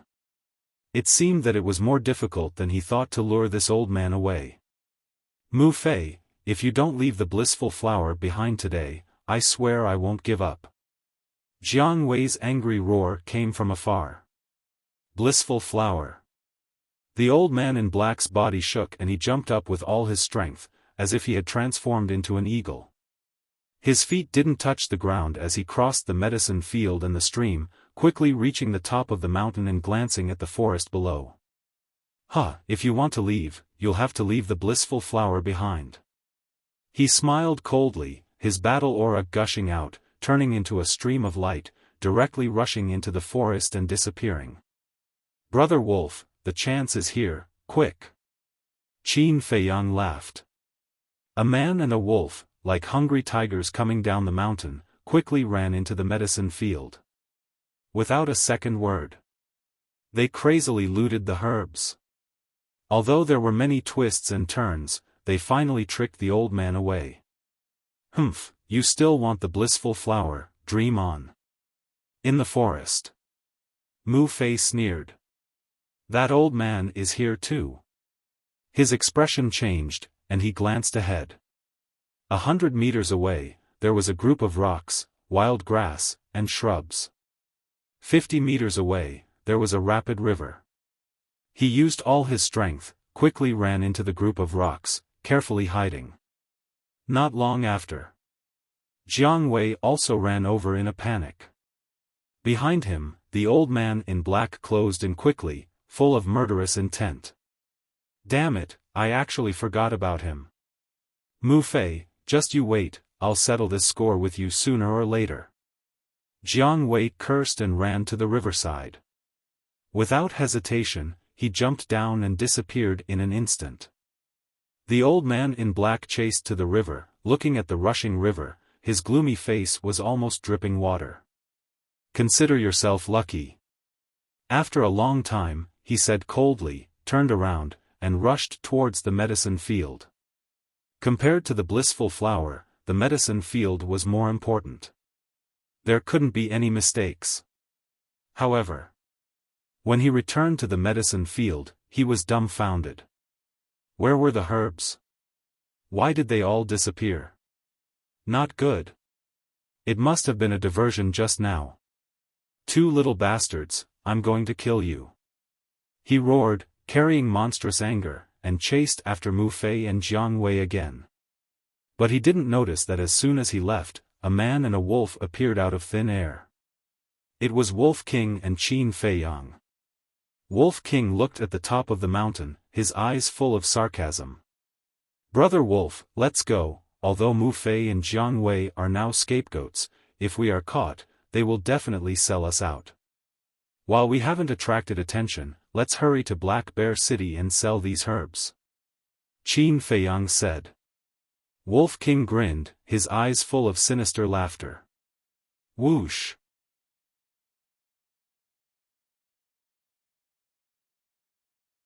Chapter 43. Black Bear City. There were 4 city gates. There was a wanted poster at each city gate. Anyone who passed by would take a few curious glances. 10,000 gold coins. Who on earth is this Qin Feiyang? It's actually so valuable? This was the most discussed topic in Black Bear City. When the sun set in the west, Qin Feiyang finally walked out of the jungle and entered a flat road alone, walking towards the north gate. As for the Wolf King, it definitely couldn't enter the city, so Qin Feiyang let it hide in the castle for the time being. Walking on the road. At first, Qin Feiyang didn't feel anything. But gradually, he found that the atmosphere was a little strange. The passers-by he met all looked at him with a strange look in their eyes. And they were all following behind him. They seemed to be a little unfriendly. People. More and more. But no one said a word. They all stared at Qin Feiyang as if they were staring at a piece of delicious cake. Qin Feiyang couldn't help but frown. Suddenly, he stopped. The crowd behind him also stopped in unison. Some people even put their hands on the weapons at their waists. An atmosphere of mutual hostility quickly spread in this place. Qin Feiyang raised his eyebrows and continued to walk towards the north gate without saying a word. The crowd behind him also slowly followed. Soon, Qin Feiyang came to the city gate. The guards on both sides of the city gate saw him and their faces became extremely serious. What the hell is going on? Qin Feiyang was confused. Just as he was about to enter the city, his eyes suddenly locked on the wanted poster next to him. There was a portrait on the wanted poster. Wasn't that him? Under the portrait, there were a few lines of big words. This person's name is Qin Feiyang. He kills people like flies and is unforgivable. Anyone who cuts off his head will be rewarded with 10,000 gold coins. Next to him, there was also a big red seal. King Yan of Yan County. Qin Feiyang was like a bolt from the blue. He was actually wanted. Furthermore, it was a warrant issued by the King of Yan, the Lord of the County of Yan himself. All the doubts in his heart were instantly resolved. No wonder Mu Fei and the other 2 knew his name. How could these people be so strange? Now, he was equivalent to a pile of glittering gold coins. Anyone who saw him would be envious. Prince of Yan, he clenched his fists tightly and stared at the seal, his eyes filled with a strong cold light. Needless to say, Lin Han must have asked the King of Yen to issue the arrest warrant after he returned to the capital. The dignified royal family actually issued an arrest warrant without any investigation. This was truly absurd and laughable. It was time for such an unbearable royal family to disappear. But now, he didn't have the ability to do so. The most important thing right now was to escape. Qin Feiyang glanced at the crowd and said indifferently, "Why haven't you made a move yet? Are you not confident?" The crowd was silent. Indeed, it was because they lacked confidence. Even though Zhang Xian looked young, the fact that he was wanted by the royal family was enough to prove that he possessed extraordinary strength. Therefore, no one wanted to be the first to stand out. Qin Feiyang smirked and suddenly turned around. The crowd behind him immediately retreated a few steps in panic. Clang clang. At the same time, they unsheathed their swords. "Don't let him leave. There are so many of us. We can drown him with a mouthful of saliva from each of us. Don't be afraid." Seeing that Qin Feiyang was about to escape, the few guards immediately shouted, "Let's see who dares to block the way today." Qin Feiyang smiled coldly and strode forward with large strides. The crowd kept retreating. No one dared to make a move. "Why are you still hesitating? Kill him with me." Seeing this, one of the guards roared and raised the broadsword in his hand, slashing at Qin Feiyang's back. The other guards immediately swarmed forward as well. "Humph!" Qin Feiyang snorted and suddenly turned around. Chang Shui appeared in a flash. Clang! The broadswords broke on the spot. Qin Feiyang threw a few punches at lightning speed. "Ah!" The guards screamed in pain and smashed into the wall behind them like meteorites. They spat out blood and their faces were pale. "He's so strong." Seeing this scene, the surrounding crowd turned pale with fright. Those guards were all one-star martial masters. But in front of this guy, they didn't even have the strength to fight back. His head is worth 10,000 gold coins. What are you waiting for? Let's work together and kill him. We'll divide the 10,000 gold coins equally. The two guards roared. Kill. Men die for wealth. Birds die for food. Under the temptation of the gold coins, the surrounding crowd finally waved their knives at Qin Feiyang. Qin Feiyang's eyes were cold. With the Chang Shui in his hand, he was like a human-shaped tyrannosaurus. Wherever he went, blood splattered in the sky. In less than 3 breaths, he tore open a gap and left the encirclement. More than a dozen people were lying on the ground, wailing. "Don't let him escape." The rest of the people swarmed towards Qin Feiyang. "I advise you, it's best to have some self-awareness." Qin Feiyang coldly dropped these words. Then, he used the shifting smoke steps and entered the forest without looking back. He quickly disappeared without a trace. Find him. The crowd also followed into the forest. What happened? At this moment, a tall and sturdy middle-aged man walked out of Black Bear City and looked at the guards in confusion. "Captain, Qin Feiyang has appeared. He escaped into the forest. Everyone, chase after him." A few guards hurriedly said. Qin Feiyang.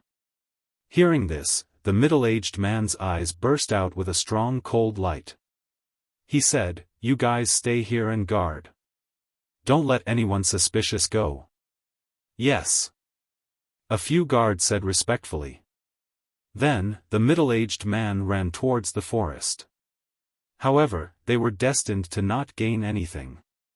Because after Qin Feiyang ran into the forest, he entered the castle. Black Bear City has a warrant for arrest. The other cities must also have a warrant for arrest. It seems that I won't be able to move an inch in the Yen County in the future. Qin Feiyang stood beside Wolf King with a gloomy expression. Aoo. Wolf King growled, as if asking, what should I do next? If he couldn't enter the city, the medicinal herbs he looted wouldn't be of any use. Don't worry, there must be a way. Qin Feiyang comforted him and muttered to himself, if only there was a illusory form pill. The illusory form pill could change a person's appearance. But where could he find the illusory form pill in this wilderness? You stay here, I'll go out and take a look. Qin Feiyang reminded Wolf King, then left the castle and appeared in the forest. Following that, he hid here and there, came to the edge of the forest, and looked towards the city gate. A large number of people were swarming out of the city, and their target was the forest he was in. It seems that the news of my appearance has already spread in Black Bear City. Qin Feiyang was about to turn around and leave. But suddenly, he found two familiar figures in the crowd that was pouring out of the city. Why are they in Black Bear City? Qin Feiyang muttered. The two of them were Luo Qingzhu and Zhao Shuang. At this moment, a middle-aged man in black jumped out of the city and landed on the city wall. His entire body was emitting golden battle qi. Standing there, he was obviously particularly dazzling. War King. Qin Feiyang's pupils contracted. At the same time, Luo Qingzhu and Zhao Shuang also frowned. They stood under the city wall and looked up at the man. The middle-aged man was like a king, scanning the forest in front of him. His sharp gaze made people tremble. Suddenly, he saw Qin Feiyang standing at the edge. In his eyes, a monstrous killing intent suddenly emerged. Little bastard, you're here. He smiled coldly and directly jumped down from the city wall. His feet did not touch the ground and rushed toward Qin Feiyang. There's actually a war king, you guys really think highly of me. Qin Feiyang sneered and turned around to enter the forest without looking back. Everyone near the city gate also looked over and happened to see Qin Feiyang's back view. Suddenly, they seemed to have eaten stimulants and rushed toward the forest. It's really him. Isn't he a little too bold? Luo Qingzhu and Zhao Shuang looked at each other, their beautiful brows sinking deeper and deeper. Zhao Shuang asked in a low voice, Sister Qingzhu, do you want to help him? This, Luo Qingzhu hesitated. Helping Qin Feiyang was the same as going against Swallow City's Lin family. No. There was also the royal family now. If they were discovered, the consequences would be unimaginable. Although the Lin family and the royal family did not dare to kill her openly, they could send people to assassinate her. At that time, it would be impossible to guard against. Help him one more time, but we definitely can't let the Lin family know. Luo Qingzhu said in a low voice. Zhao Shuang nodded. The two of them also walked into the forest one after another. Whether it was temperament or appearance, they were outstanding. No matter where they went, they were a beautiful scenery. But at this moment, no one paid attention to them. They were all looking for Qin Feiyang. They were also looking for him. However, after searching for a few hundred meters, they could not find Qin Feiyang. Moreover, there was no news from other places. It felt like Qin Feiyang had disappeared from the face of the earth. Luo Qingzhu and Zhao Shuang returned to the edge of the forest. At the edge, there was no one to be seen. It was quiet. Everyone thought that Qin Feiyang had escaped into the depths of the forest, so they all went to the depths of the forest to look for him. The two women stood beside a big tree and scanned the forest in front of them, their brows furrowed. With so many people entering the forest, and even a war king, even a fly should be found. Where was this guy hiding? Night fell. The forest fell into darkness. However, no one left.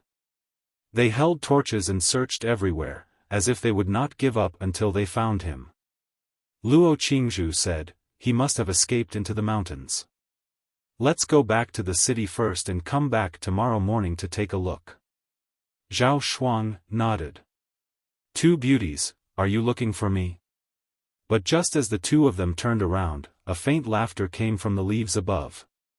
The two of them were stunned and looked up. Immediately, they saw a black shadow, pushing aside the branches, jumping down and landing steadily on the ground.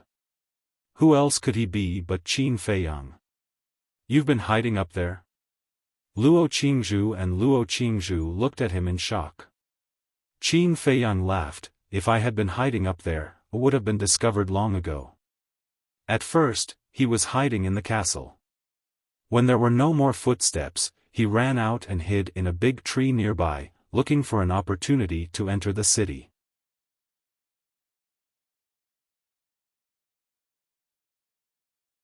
Chapter 44. Then where are you hiding?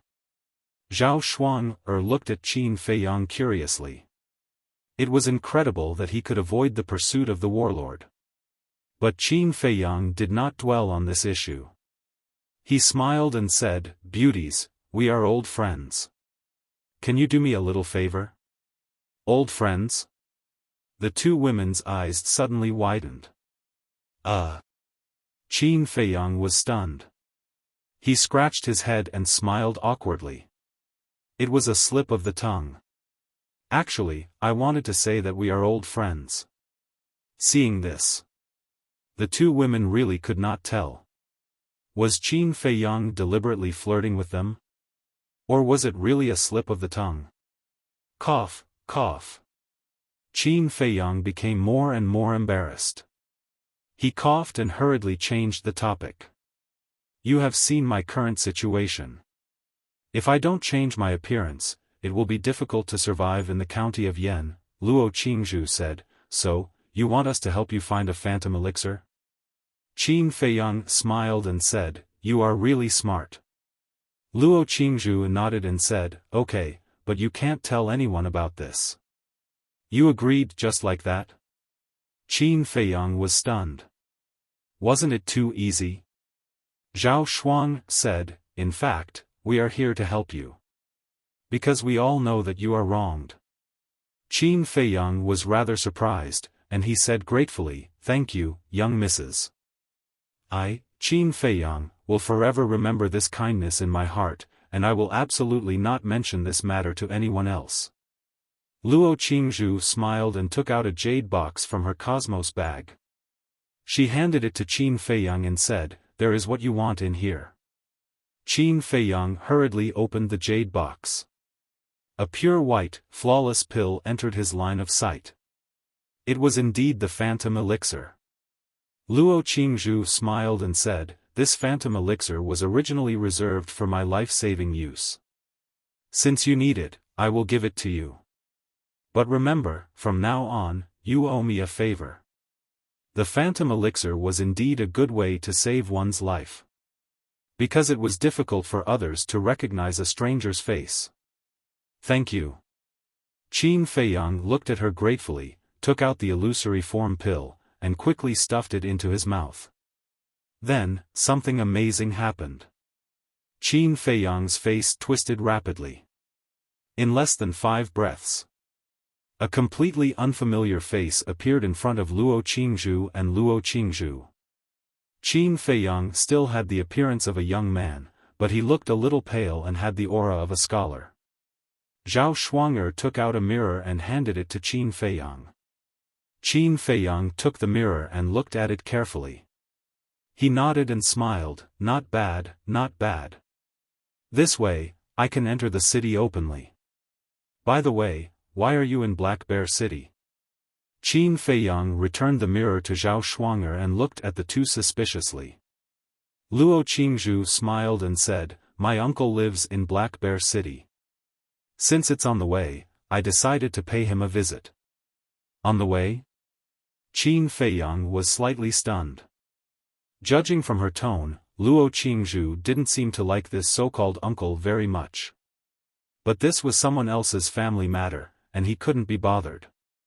Zhao Shuang said, Qin Feiyang, you have to be careful now.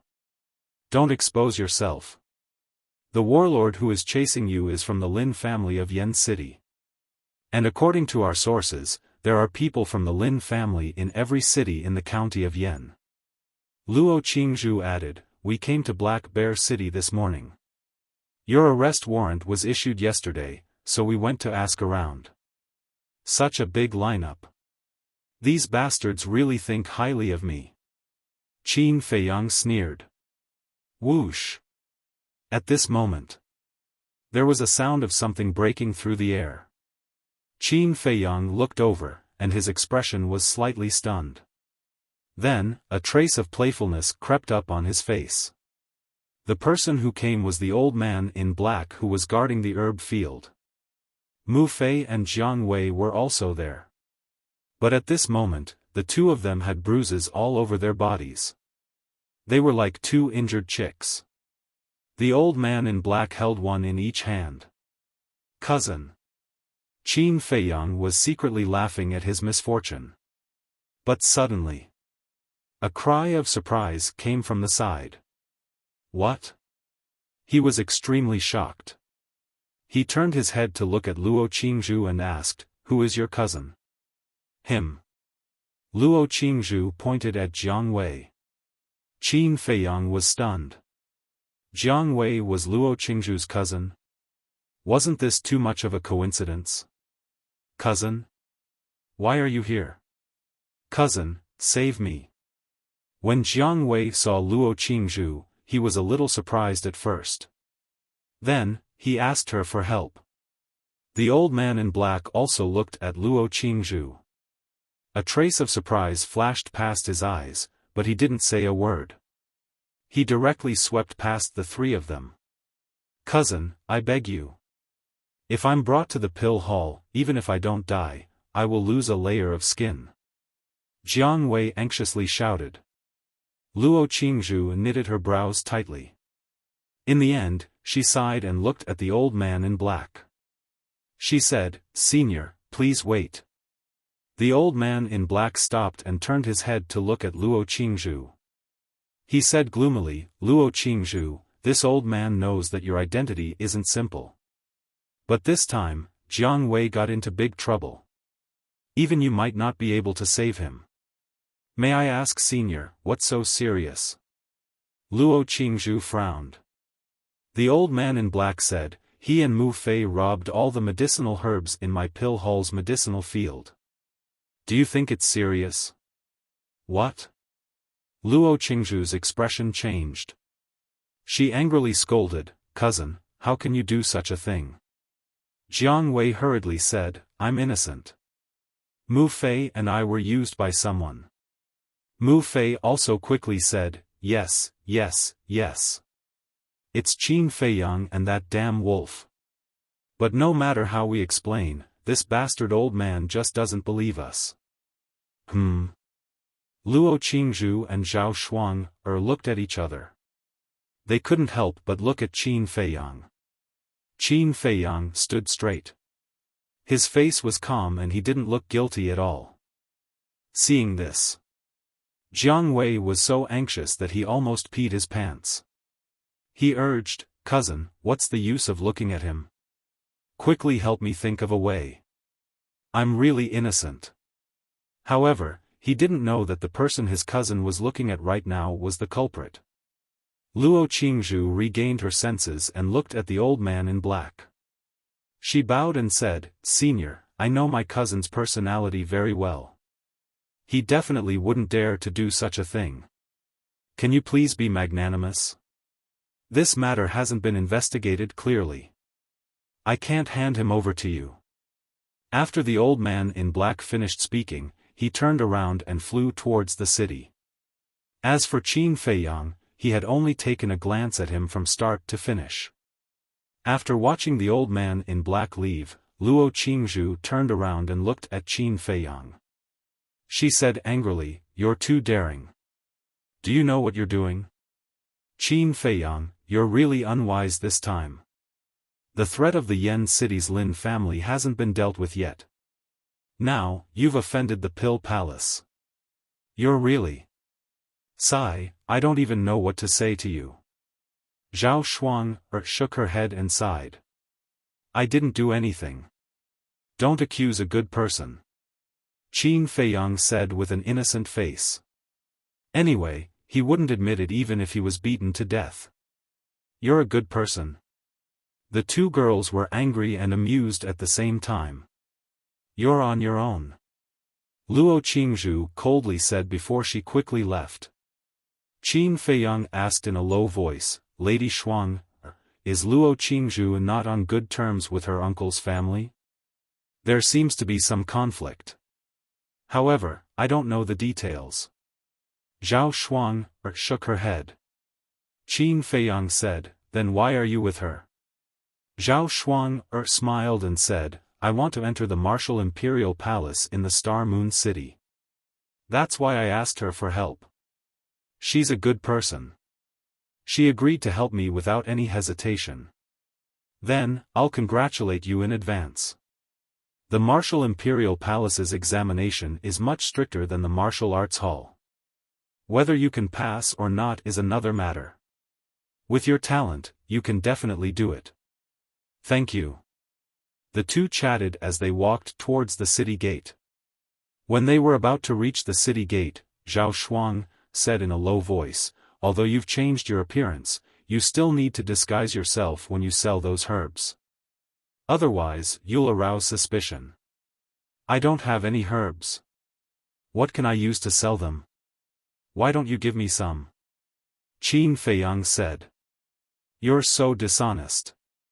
Zhao Shuang rolled her eyes at him. Then, she turned around and walked into the city, leaving Qin Feiyang with her beautiful back view. She disappeared into the crowd. This little girl, she's quite scheming. She actually wants to trick me, but she's still a little inexperienced. The corner of Qin Feiyang's mouth lifted slightly. However, what Zhao Shuang said made sense. It was indeed necessary to cover it up. Moreover, he couldn't buy them all at once. He had to sell them in several batches.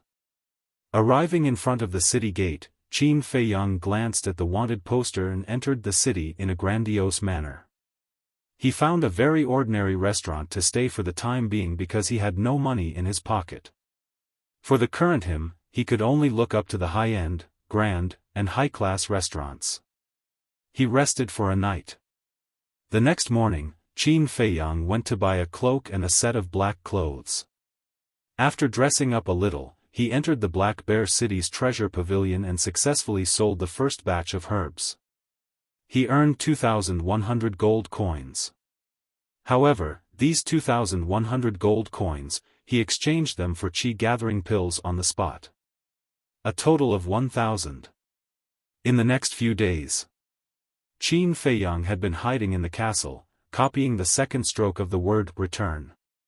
3 days later, on the iron book, a ray of light suddenly bloomed.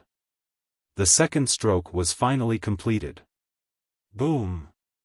His realm also broke through and he became a 3-star martial master. Uncle Yuan, thank you for giving me this treasure. Qin Feiyang muttered. At this rate, he didn't need to cultivate at all. As long as he copied every day, his strength would advance by leaps and bounds.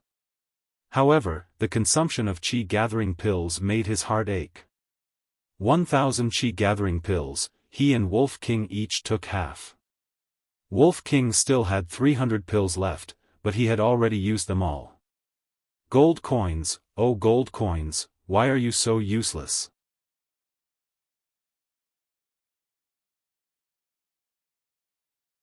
Chapter 45. Although the weather was hot, the streets of Black Bear City were still bustling with noise.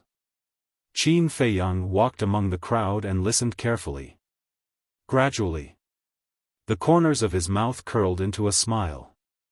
Although 3 days had passed, the most talked about topic was still him. Moreover, there were still many people who didn't give up and formed teams to look for him in the mountains outside the city.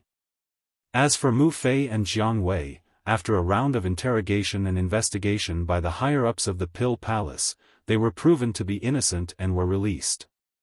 Now, all the spearheads were pointed at Qin Feiyang. The battle king of Yen City's Lin family had received an order from Lin Han to find Qin Feiyang no matter what. However, other than Luo Qingzhu and Zhao Shuang, no one knew that Qin Feiyang had already sneaked into the city. Take your time to find him. When I step into the Battle King and activate my battle soul, it will be the time of your death. Qin Feiyang sneered secretly. 5 years ago, he was known as a monster that only appeared once every 10,000 years. And now, not only did he have the 6 words divine formula, he also broke through the warrior realm and opened the first level of the door of potential. He had been reborn. Whether it was talent or potential, he was better than before. Plus, his foundation was still there. As long as he had enough resources, he was confident that he would be able to return to being a 9-star martial master in half a year. Or even go one step further. The most important thing now was resources. Qin Feiyang put away his distracting thoughts and quickly rushed to the treasure pavilion. When he arrived near the treasure pavilion, he found a dark alley. Seeing that there was no one around, he took out a cloak and black clothes from his Qianquan bag and slightly disguised himself. Then, he strode into the treasure pavilion. He wore a cloak and black clothes. This outfit made him look very mysterious. As soon as he walked into the treasure pavilion, he attracted a lot of curious gazes. However, when a woman in red saw Qin Feiyang, her eyes suddenly lit up. She hurriedly greeted him and bowed, "Lord, you're here again." 3 days ago, when Qin Feiyang came to sell the first batch of herbs, it was this woman who received him. Qin Feiyang said in a low and hoarse voice. "Sir, please follow me." The red-clothed woman hurriedly led the way and brought Qin Feiyang to a small room. This was the place to receive important guests. The woman in red smiled and said, "Sir, I'll go prepare some tea for you. Please wait for a moment." "No need." Qin Feiyang waved his hand. "Drink tea." He didn't have the time for that. The woman in red was stunned for a moment before she asked, "Sir, are you here today to buy it? Or are you going to sell it?" "Sell." Qin Feiyang took out his Qianquan bag and poured out a large pile of medicinal herbs. "There are still so many?" The red-clothed woman was shocked. The transaction 3 days ago had given her a fright. However, she did not expect that there would be so many medicinal herbs. Who exactly was this mysterious man? Qin Feiyang frowned and said in a hoarse voice, "Count them quickly." "Yes, yes, yes." The woman in red quivered and hurriedly squatted on the ground. As she counted, she asked, "My lord, do you still want to exchange for qi gathering pills this time?" "Yes." Qin Feiyang nodded. "You're really a man of few words." The woman in red murmured and was quite puzzled. Didn't he just exchange for 1,000 pills 3 days ago? Why did he change again? Did this man eat qi-gathering pills as if they were his meals? However, having been in the treasure pavilion for a few years, she also knew what to ask and what not to ask. Half an hour passed. The woman in red finally finished counting. After careful calculation, she looked at Qin Feiyang and said with a smile, "My lord, these medicinal herbs are worth 1,500 gold coins. You're now a big customer of the treasure pavilion. This time, I'll sell you the qi-gathering pills according to the market price. There are 750 pills in total. If you don't have any objections, I'll go and get them for you now." "Thank you," Qin Feiyang said lightly. However, his brows, which were covered by the cloak, were frowning at this moment. To copy the first stroke, 500 qi-gathering pills were consumed. To copy the second stroke, 2,000 qi-gathering pills were consumed, which was 4 times the cost of the first stroke. If the third stroke was also 4 times the cost, then he had to prepare 8,000 qi-gathering pills. 750 pieces was a long way from 8,000 pieces. I'll just sell them all at once. Qin Feiyang made up his mind. At this time, the woman in red put away all the medicinal herbs and turned to walk outside. Wait. Qin Feiyang reached out and said. My lord, what can I do for you? The woman in red looked back at him in confusion. Qin Feiyang took out his Qianquan bag and poured out the rest of the medicinal herbs. Most of these medicinal herbs were relatively rare and should be able to be sold at a good price. As for the woman in red, she was completely dumbfounded. Qin Feiyang said, help me exchange these for qi gathering pills. Okay. The woman in red nodded repeatedly. Today she really met a super big customer. After counting, she was extremely excited. She got up and looked at Qin Feiyang, saying, my lord, this batch of medicinal herbs is worth 3,000 gold coins in total, equivalent to 1,500 qi gathering pills. Qin Feiyang said, bring me the qi gathering pills immediately. After the woman in red put away the medicinal herbs, she quickly walked out of the room. 2,000, 1,500, 3,000 gold coins. Qin Feiyang was also quite surprised. Originally, he thought that these medicinal herbs could only be sold for 5,000 gold coins, but he did not expect that they would be sold for 6,600 gold coins. Looting the medicinal field, money came quickly. It seemed that he had to inquire about whether there were any other medicinal fields near Black Bear City.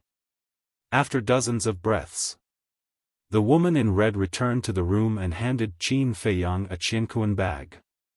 Goodbye. Qin Feiyang did not count it and directly put it in his arms. After saying goodbye, he quickly left the treasure pavilion. But there was a big man in black sneakily following behind him. After a while, Qin Feiyang once again walked into the alley. As he was about to take off his cloak, he suddenly turned around to look. The black-clothed man was standing in the crowd outside the alley, looking around. When he saw Qin Feiyang looking over, he didn't show the slightest bit of panic. He looked around as if nothing had happened, then turned around and left. Uncle Yuan is right, but no matter who you face, you have to be careful. Qin Feiyang's eyes flashed. Without a doubt. He sold large quantities of medicinal herbs, which had attracted the attention of the higher-ups of the treasure pavilion. But it didn't matter. Anyway, this was the last time. He quickly took off his cloak, took off his black clothes, used the smoke-gathering steps, ran to the other side of the alley, and soon disappeared without a trace. At this time, the man in black turned back and saw that Qin Feiyang had disappeared. He hurriedly ran into the alley and looked around. Was I discovered by him just now? It seems that this person is not simple. The man in black frowned. He quickly returned to the treasure pavilion and entered a luxurious room. A middle-aged man in purple was sitting beside the tea table, drinking tea. When he saw the man in black, he asked, how was it? Did you see his true face? The man in black bowed and said, I am useless. I was discovered by him. Please punish me, pavilion master. Crack. The man in purple clenched his fist. A trace of hostility appeared in his eyes, and the teacup in his hand instantly shattered. The man in black hurriedly knelt on the ground, sweating profusely. However, the man in purple pondered for a while, and suddenly let go of his hand. He said indifferently, forget it. A person who has so many medicinal herbs is definitely not an ordinary person. It is pardonable that you were discovered. You can leave now. Thank you, pavilion master, for your mercy. The man in black thanked him, bowed, and left the room. At the same time, the man in purple closed his eyes. No one knew what he was doing. After a while, he opened his eyes, and a trace of playfulness appeared on the corner of his mouth. It's not that easy to get away. I'd like to see just who you are. Are you the one who robbed the pill hall's medicinal field? He muttered to himself, got up, and left the room. Qin Feiyang didn't stay any longer, and directly returned to the restaurant. After returning, he remembered that he forgot to ask the treasure pavilion if they had beast spirit pills. However, when he thought of the price of beast spirit pills, he felt helpless. Beast spirit pills were not only expensive, but also rare. It wasn't an exaggeration to say that they were priceless. So, generally speaking, the treasure pavilion wouldn't sell them. They would only auction them. The highest bidder would get it. In the imperial capital, the starting price of a beast spirit pill was 100,000 gold coins. After some competition, it could rise to hundreds of thousands, or even millions. This was simply an astronomical figure for him. However, he had promised Wolf King that he would get him a beast spirit pill. Moreover, he wanted to get one as soon as possible. When he got along with Wolf King, he wouldn't have to guess anymore. What should he do? Qin Feiyang sat beside the tea table, frowning. What could he do to earn more gold coins? Alchemy. Suddenly, his eyes shone brightly. Only by learning alchemy and becoming an alchemist would he have an endless supply of gold coins. Just like the batch of medicinal herbs that he sold. If he refined them into pills, the gold coins he sold them for would at least double. However, it wasn't easy to become an alchemist. First of all, he had to have extraordinary mental strength. Second, he needed alchemy fire. Third, he needed a pill formula. Only by fulfilling all the above conditions would he have the chance to become an alchemist. Although Qin Feiyang knew the basics, he didn't know anything about other aspects. This was because when he was in the imperial capital, he was immersed in martial arts. He didn't touch alchemy at all. After all, at that time, he could get whatever he wanted. Why would he need to refine pills himself? It was simply a waste of time. However, it was different now. He had to find a way out now. I might as well go to the pill hall first and see if my mental strength is qualified. He did as he said. Qin Feiyang got up and walked towards the door. Creak. However, the door was pushed open first.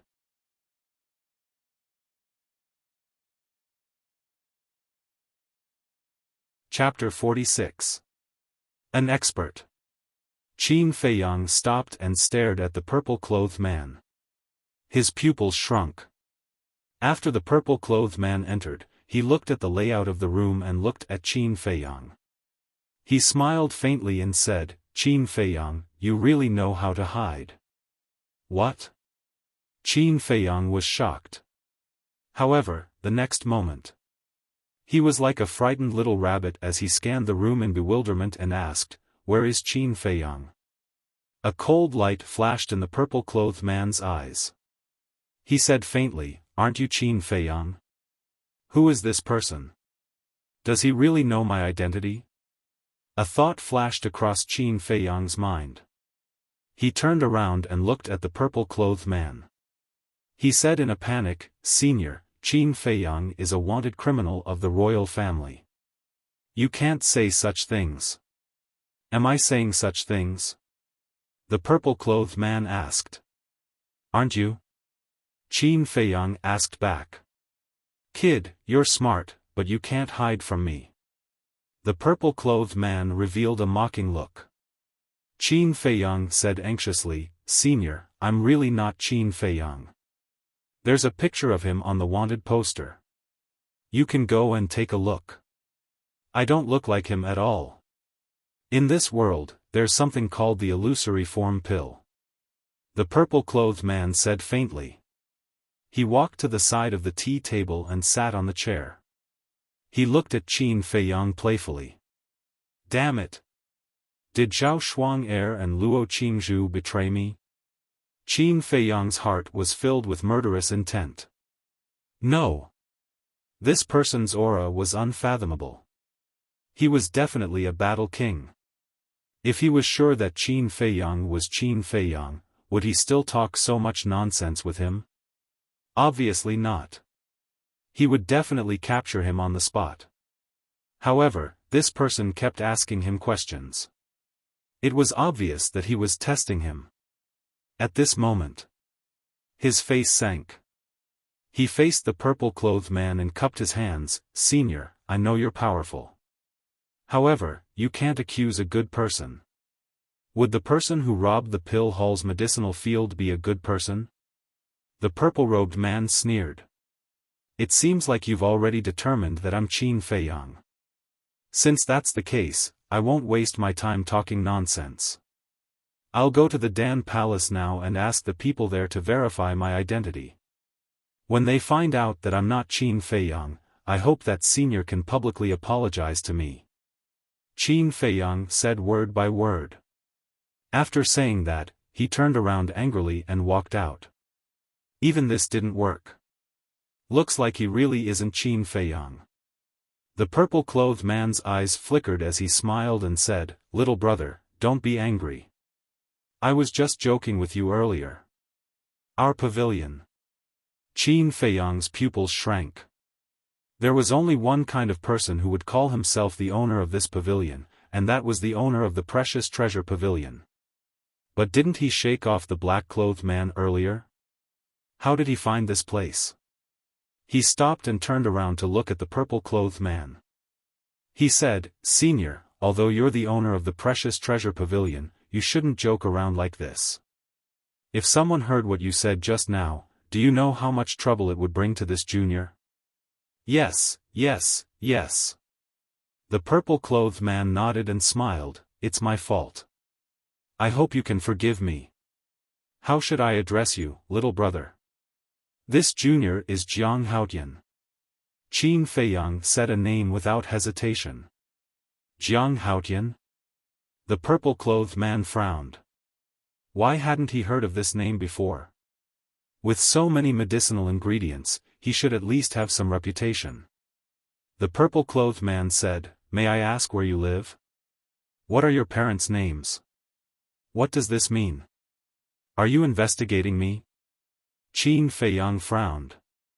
"I'm just curious. Please tell me the truth." The purple-clothed man smiled. Although he said it politely, it was obvious that he was forcing Jiang Haotian. "Although I'm not a member of the Precious Treasure Pavilion, I still know a thing or two about the Precious Treasure Pavilion's rules. First, don't ask about the guest's origin. Second, don't ask about the origin of things. Third, don't follow the guest.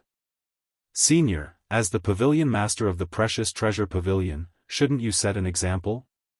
Why do you want to test the law?" Qin Feiyang said. The purple-clothed man raised his eyebrows and said lightly, "I didn't expect you to know the rules of the Precious Treasure Pavilion. But in Black Bear City, I have the final say. If I want you to answer, you have to answer." Qin Feiyang said, "Then you'd better kill me. Otherwise, I'll definitely go to Yen City and ask the chief pavilion master of the Yen County if you, a pavilion master, can really cover the sky with one hand? You're courting death."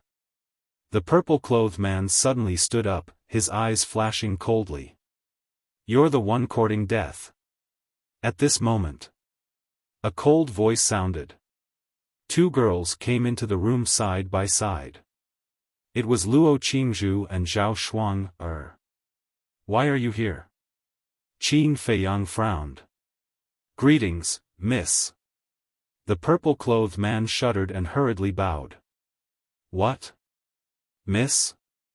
Qin Feiyang was surprised. Zhao Shuang smiled playfully and said, "You still don't know, right? Sister Qingzhu is the daughter of the chief pavilion master of the Yen County." Qin Feiyang was shocked. 9 states and 18 counties. Every county had 4 magnates. They were the county king, the chief hall master of the pill hall, the chief hall master of the martial arts hall, and the chief pavilion master of the precious treasure pavilion. The 4 giants each had their own duties and were on equal footing. Luo Qingzhu's father, as the chief pavilion master of the precious treasure pavilion of the Yen County, naturally had a high status. It was no wonder that the old man guarding the herb field had to be polite to Luo Qingzhu.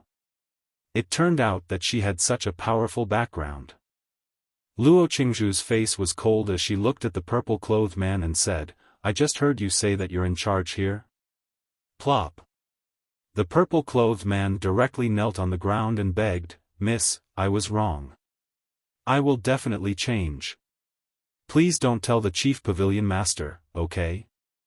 Luo Qingzhu said, "What about my friend?" The purple-clothed man hurriedly looked at Qin Feiyang and said apologetically, "Brother Haotian, I'm really sorry for what happened just now. Please forgive my ignorance and foolishness. It's not that simple. You wanted to kill me just now." Qin Feiyang said meaningfully. The purple-clothed man immediately understood and said, "I'll solemnly apologize to you. What do you think? Since you're so sincere, I'll forgive you." Qin Feiyang said with a smile. "Miss, what do you think?" The purple-clothed man turned to look at Luo Qingzhu. "Since the person involved doesn't want to pursue the matter, I'll let it go. You're on your own." Luo Qingzhu said expressionlessly. "Thank you, Mississippi." The purple-clothed man was overjoyed. He hurriedly got up and left the room, closing the door. But before he closed the door, he gave Qin Feiyang a meaningful look. Qin Feiyang retracted his gaze and looked at the two girls. He shook his head and sighed, "I'm a man of indomitable spirit. I've actually been saved by you two girls twice. It's really shameful. What's wrong with girls? Are you looking down on us?" Zhao Shuang glared at him unhappily. Qin Feiyang hurriedly waved his hand and said respectfully, "I wouldn't dare. One of you is a genius girl, and the other is the Miss of Treasure Pavilion. I'll have to rely on you to take care of me in the future." Glib tongue. The two of them rolled their eyes at him. Qin Feiyang chuckled and asked, "Why are you looking for me?" Luo Qingzhu said, "We'll be going to Star Moon City later. We want to ask you if you want to come with us." "Why?" Qin Feiyang scratched his head and looked at them in confusion. He grinned and said, "Don't tell me you both like me." "Like you? Why don't you look in the mirror?" The two girls immediately rolled their eyes. Without saying a word, they turned around and left. "What do you mean?" Qin Feiyang was startled and became even more puzzled. "Oh, so that's how it is. Soon." He reacted. The reason why these two girls invited him to Star Moon City was probably because they wanted to take care of him at a critical moment. "Thank you. I appreciate your kind intentions, but I really can't go to this Star Moon City," Qin Feiyang muttered. Zhao Shuang and Luo Qingzhu had already helped him twice. He didn't want to trouble them again. Most importantly, his future path was filled with danger. The closer they were to him, the more dangerous it would be for the two of them.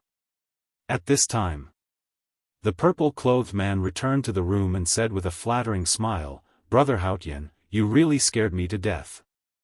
Why didn't you say so earlier that you and the miss knew each other?" Qin Feiyang sorted out his emotions and said with a fake smile, "If I had said it earlier, wouldn't I not have been able to see your true face?" The purple-clothed man laughed embarrassedly and said, "Brother Haotian, give me that universe bag." "Universe bag?" Qin Feiyang was puzzled. "It's the universe bag that contains the qi-gathering pills," the purple-clothed man said. Qin Feiyang escaped from his embrace and frowned. "Is there a problem with this universe bag?" "There is a small problem." The purple-clothed man laughed awkwardly. With a wave of his hand, a white beam of light shot out of the universe bag. "Battle Qi." Qin Feiyang raised his eyebrows. Only now did he finally understand why this person was able to find this place. The reason was because of this Battle Qi. After stepping into the War Chief realm and activating the Battle Soul, the true Qi would evolve into Battle Qi. Therefore, battle chi and battle soul were closely related. Just like now, when the purple-clothed man stored his battle chi in the universe bag, he could rely on the battle soul to track the location of this battle chi. Unknowingly, Qin Feiyang broke out in a cold sweat. Obviously. 3 days ago, after selling the first batch of medicinal herbs, it had already attracted this person's attention. However, he thought that by selling it in several batches, he would be able to do it without fail. How could he be so naive? So childish? In this world, there were many people smarter than him. What qualifications did he have to look down on other people's intelligence?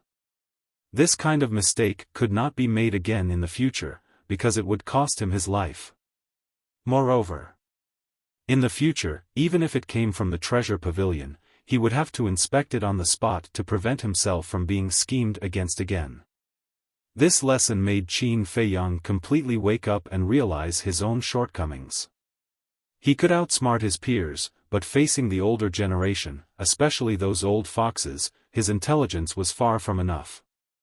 Seeing Qin Feiyang's gloomy face and silent, the purple-clothed man thought that he had angered him and anxiously said, "Brother Haotian, I'm really sorry.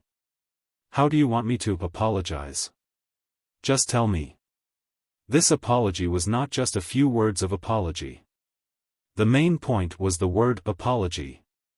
You're tuning into the Xiaofan's Wuxia Tales YouTube channel.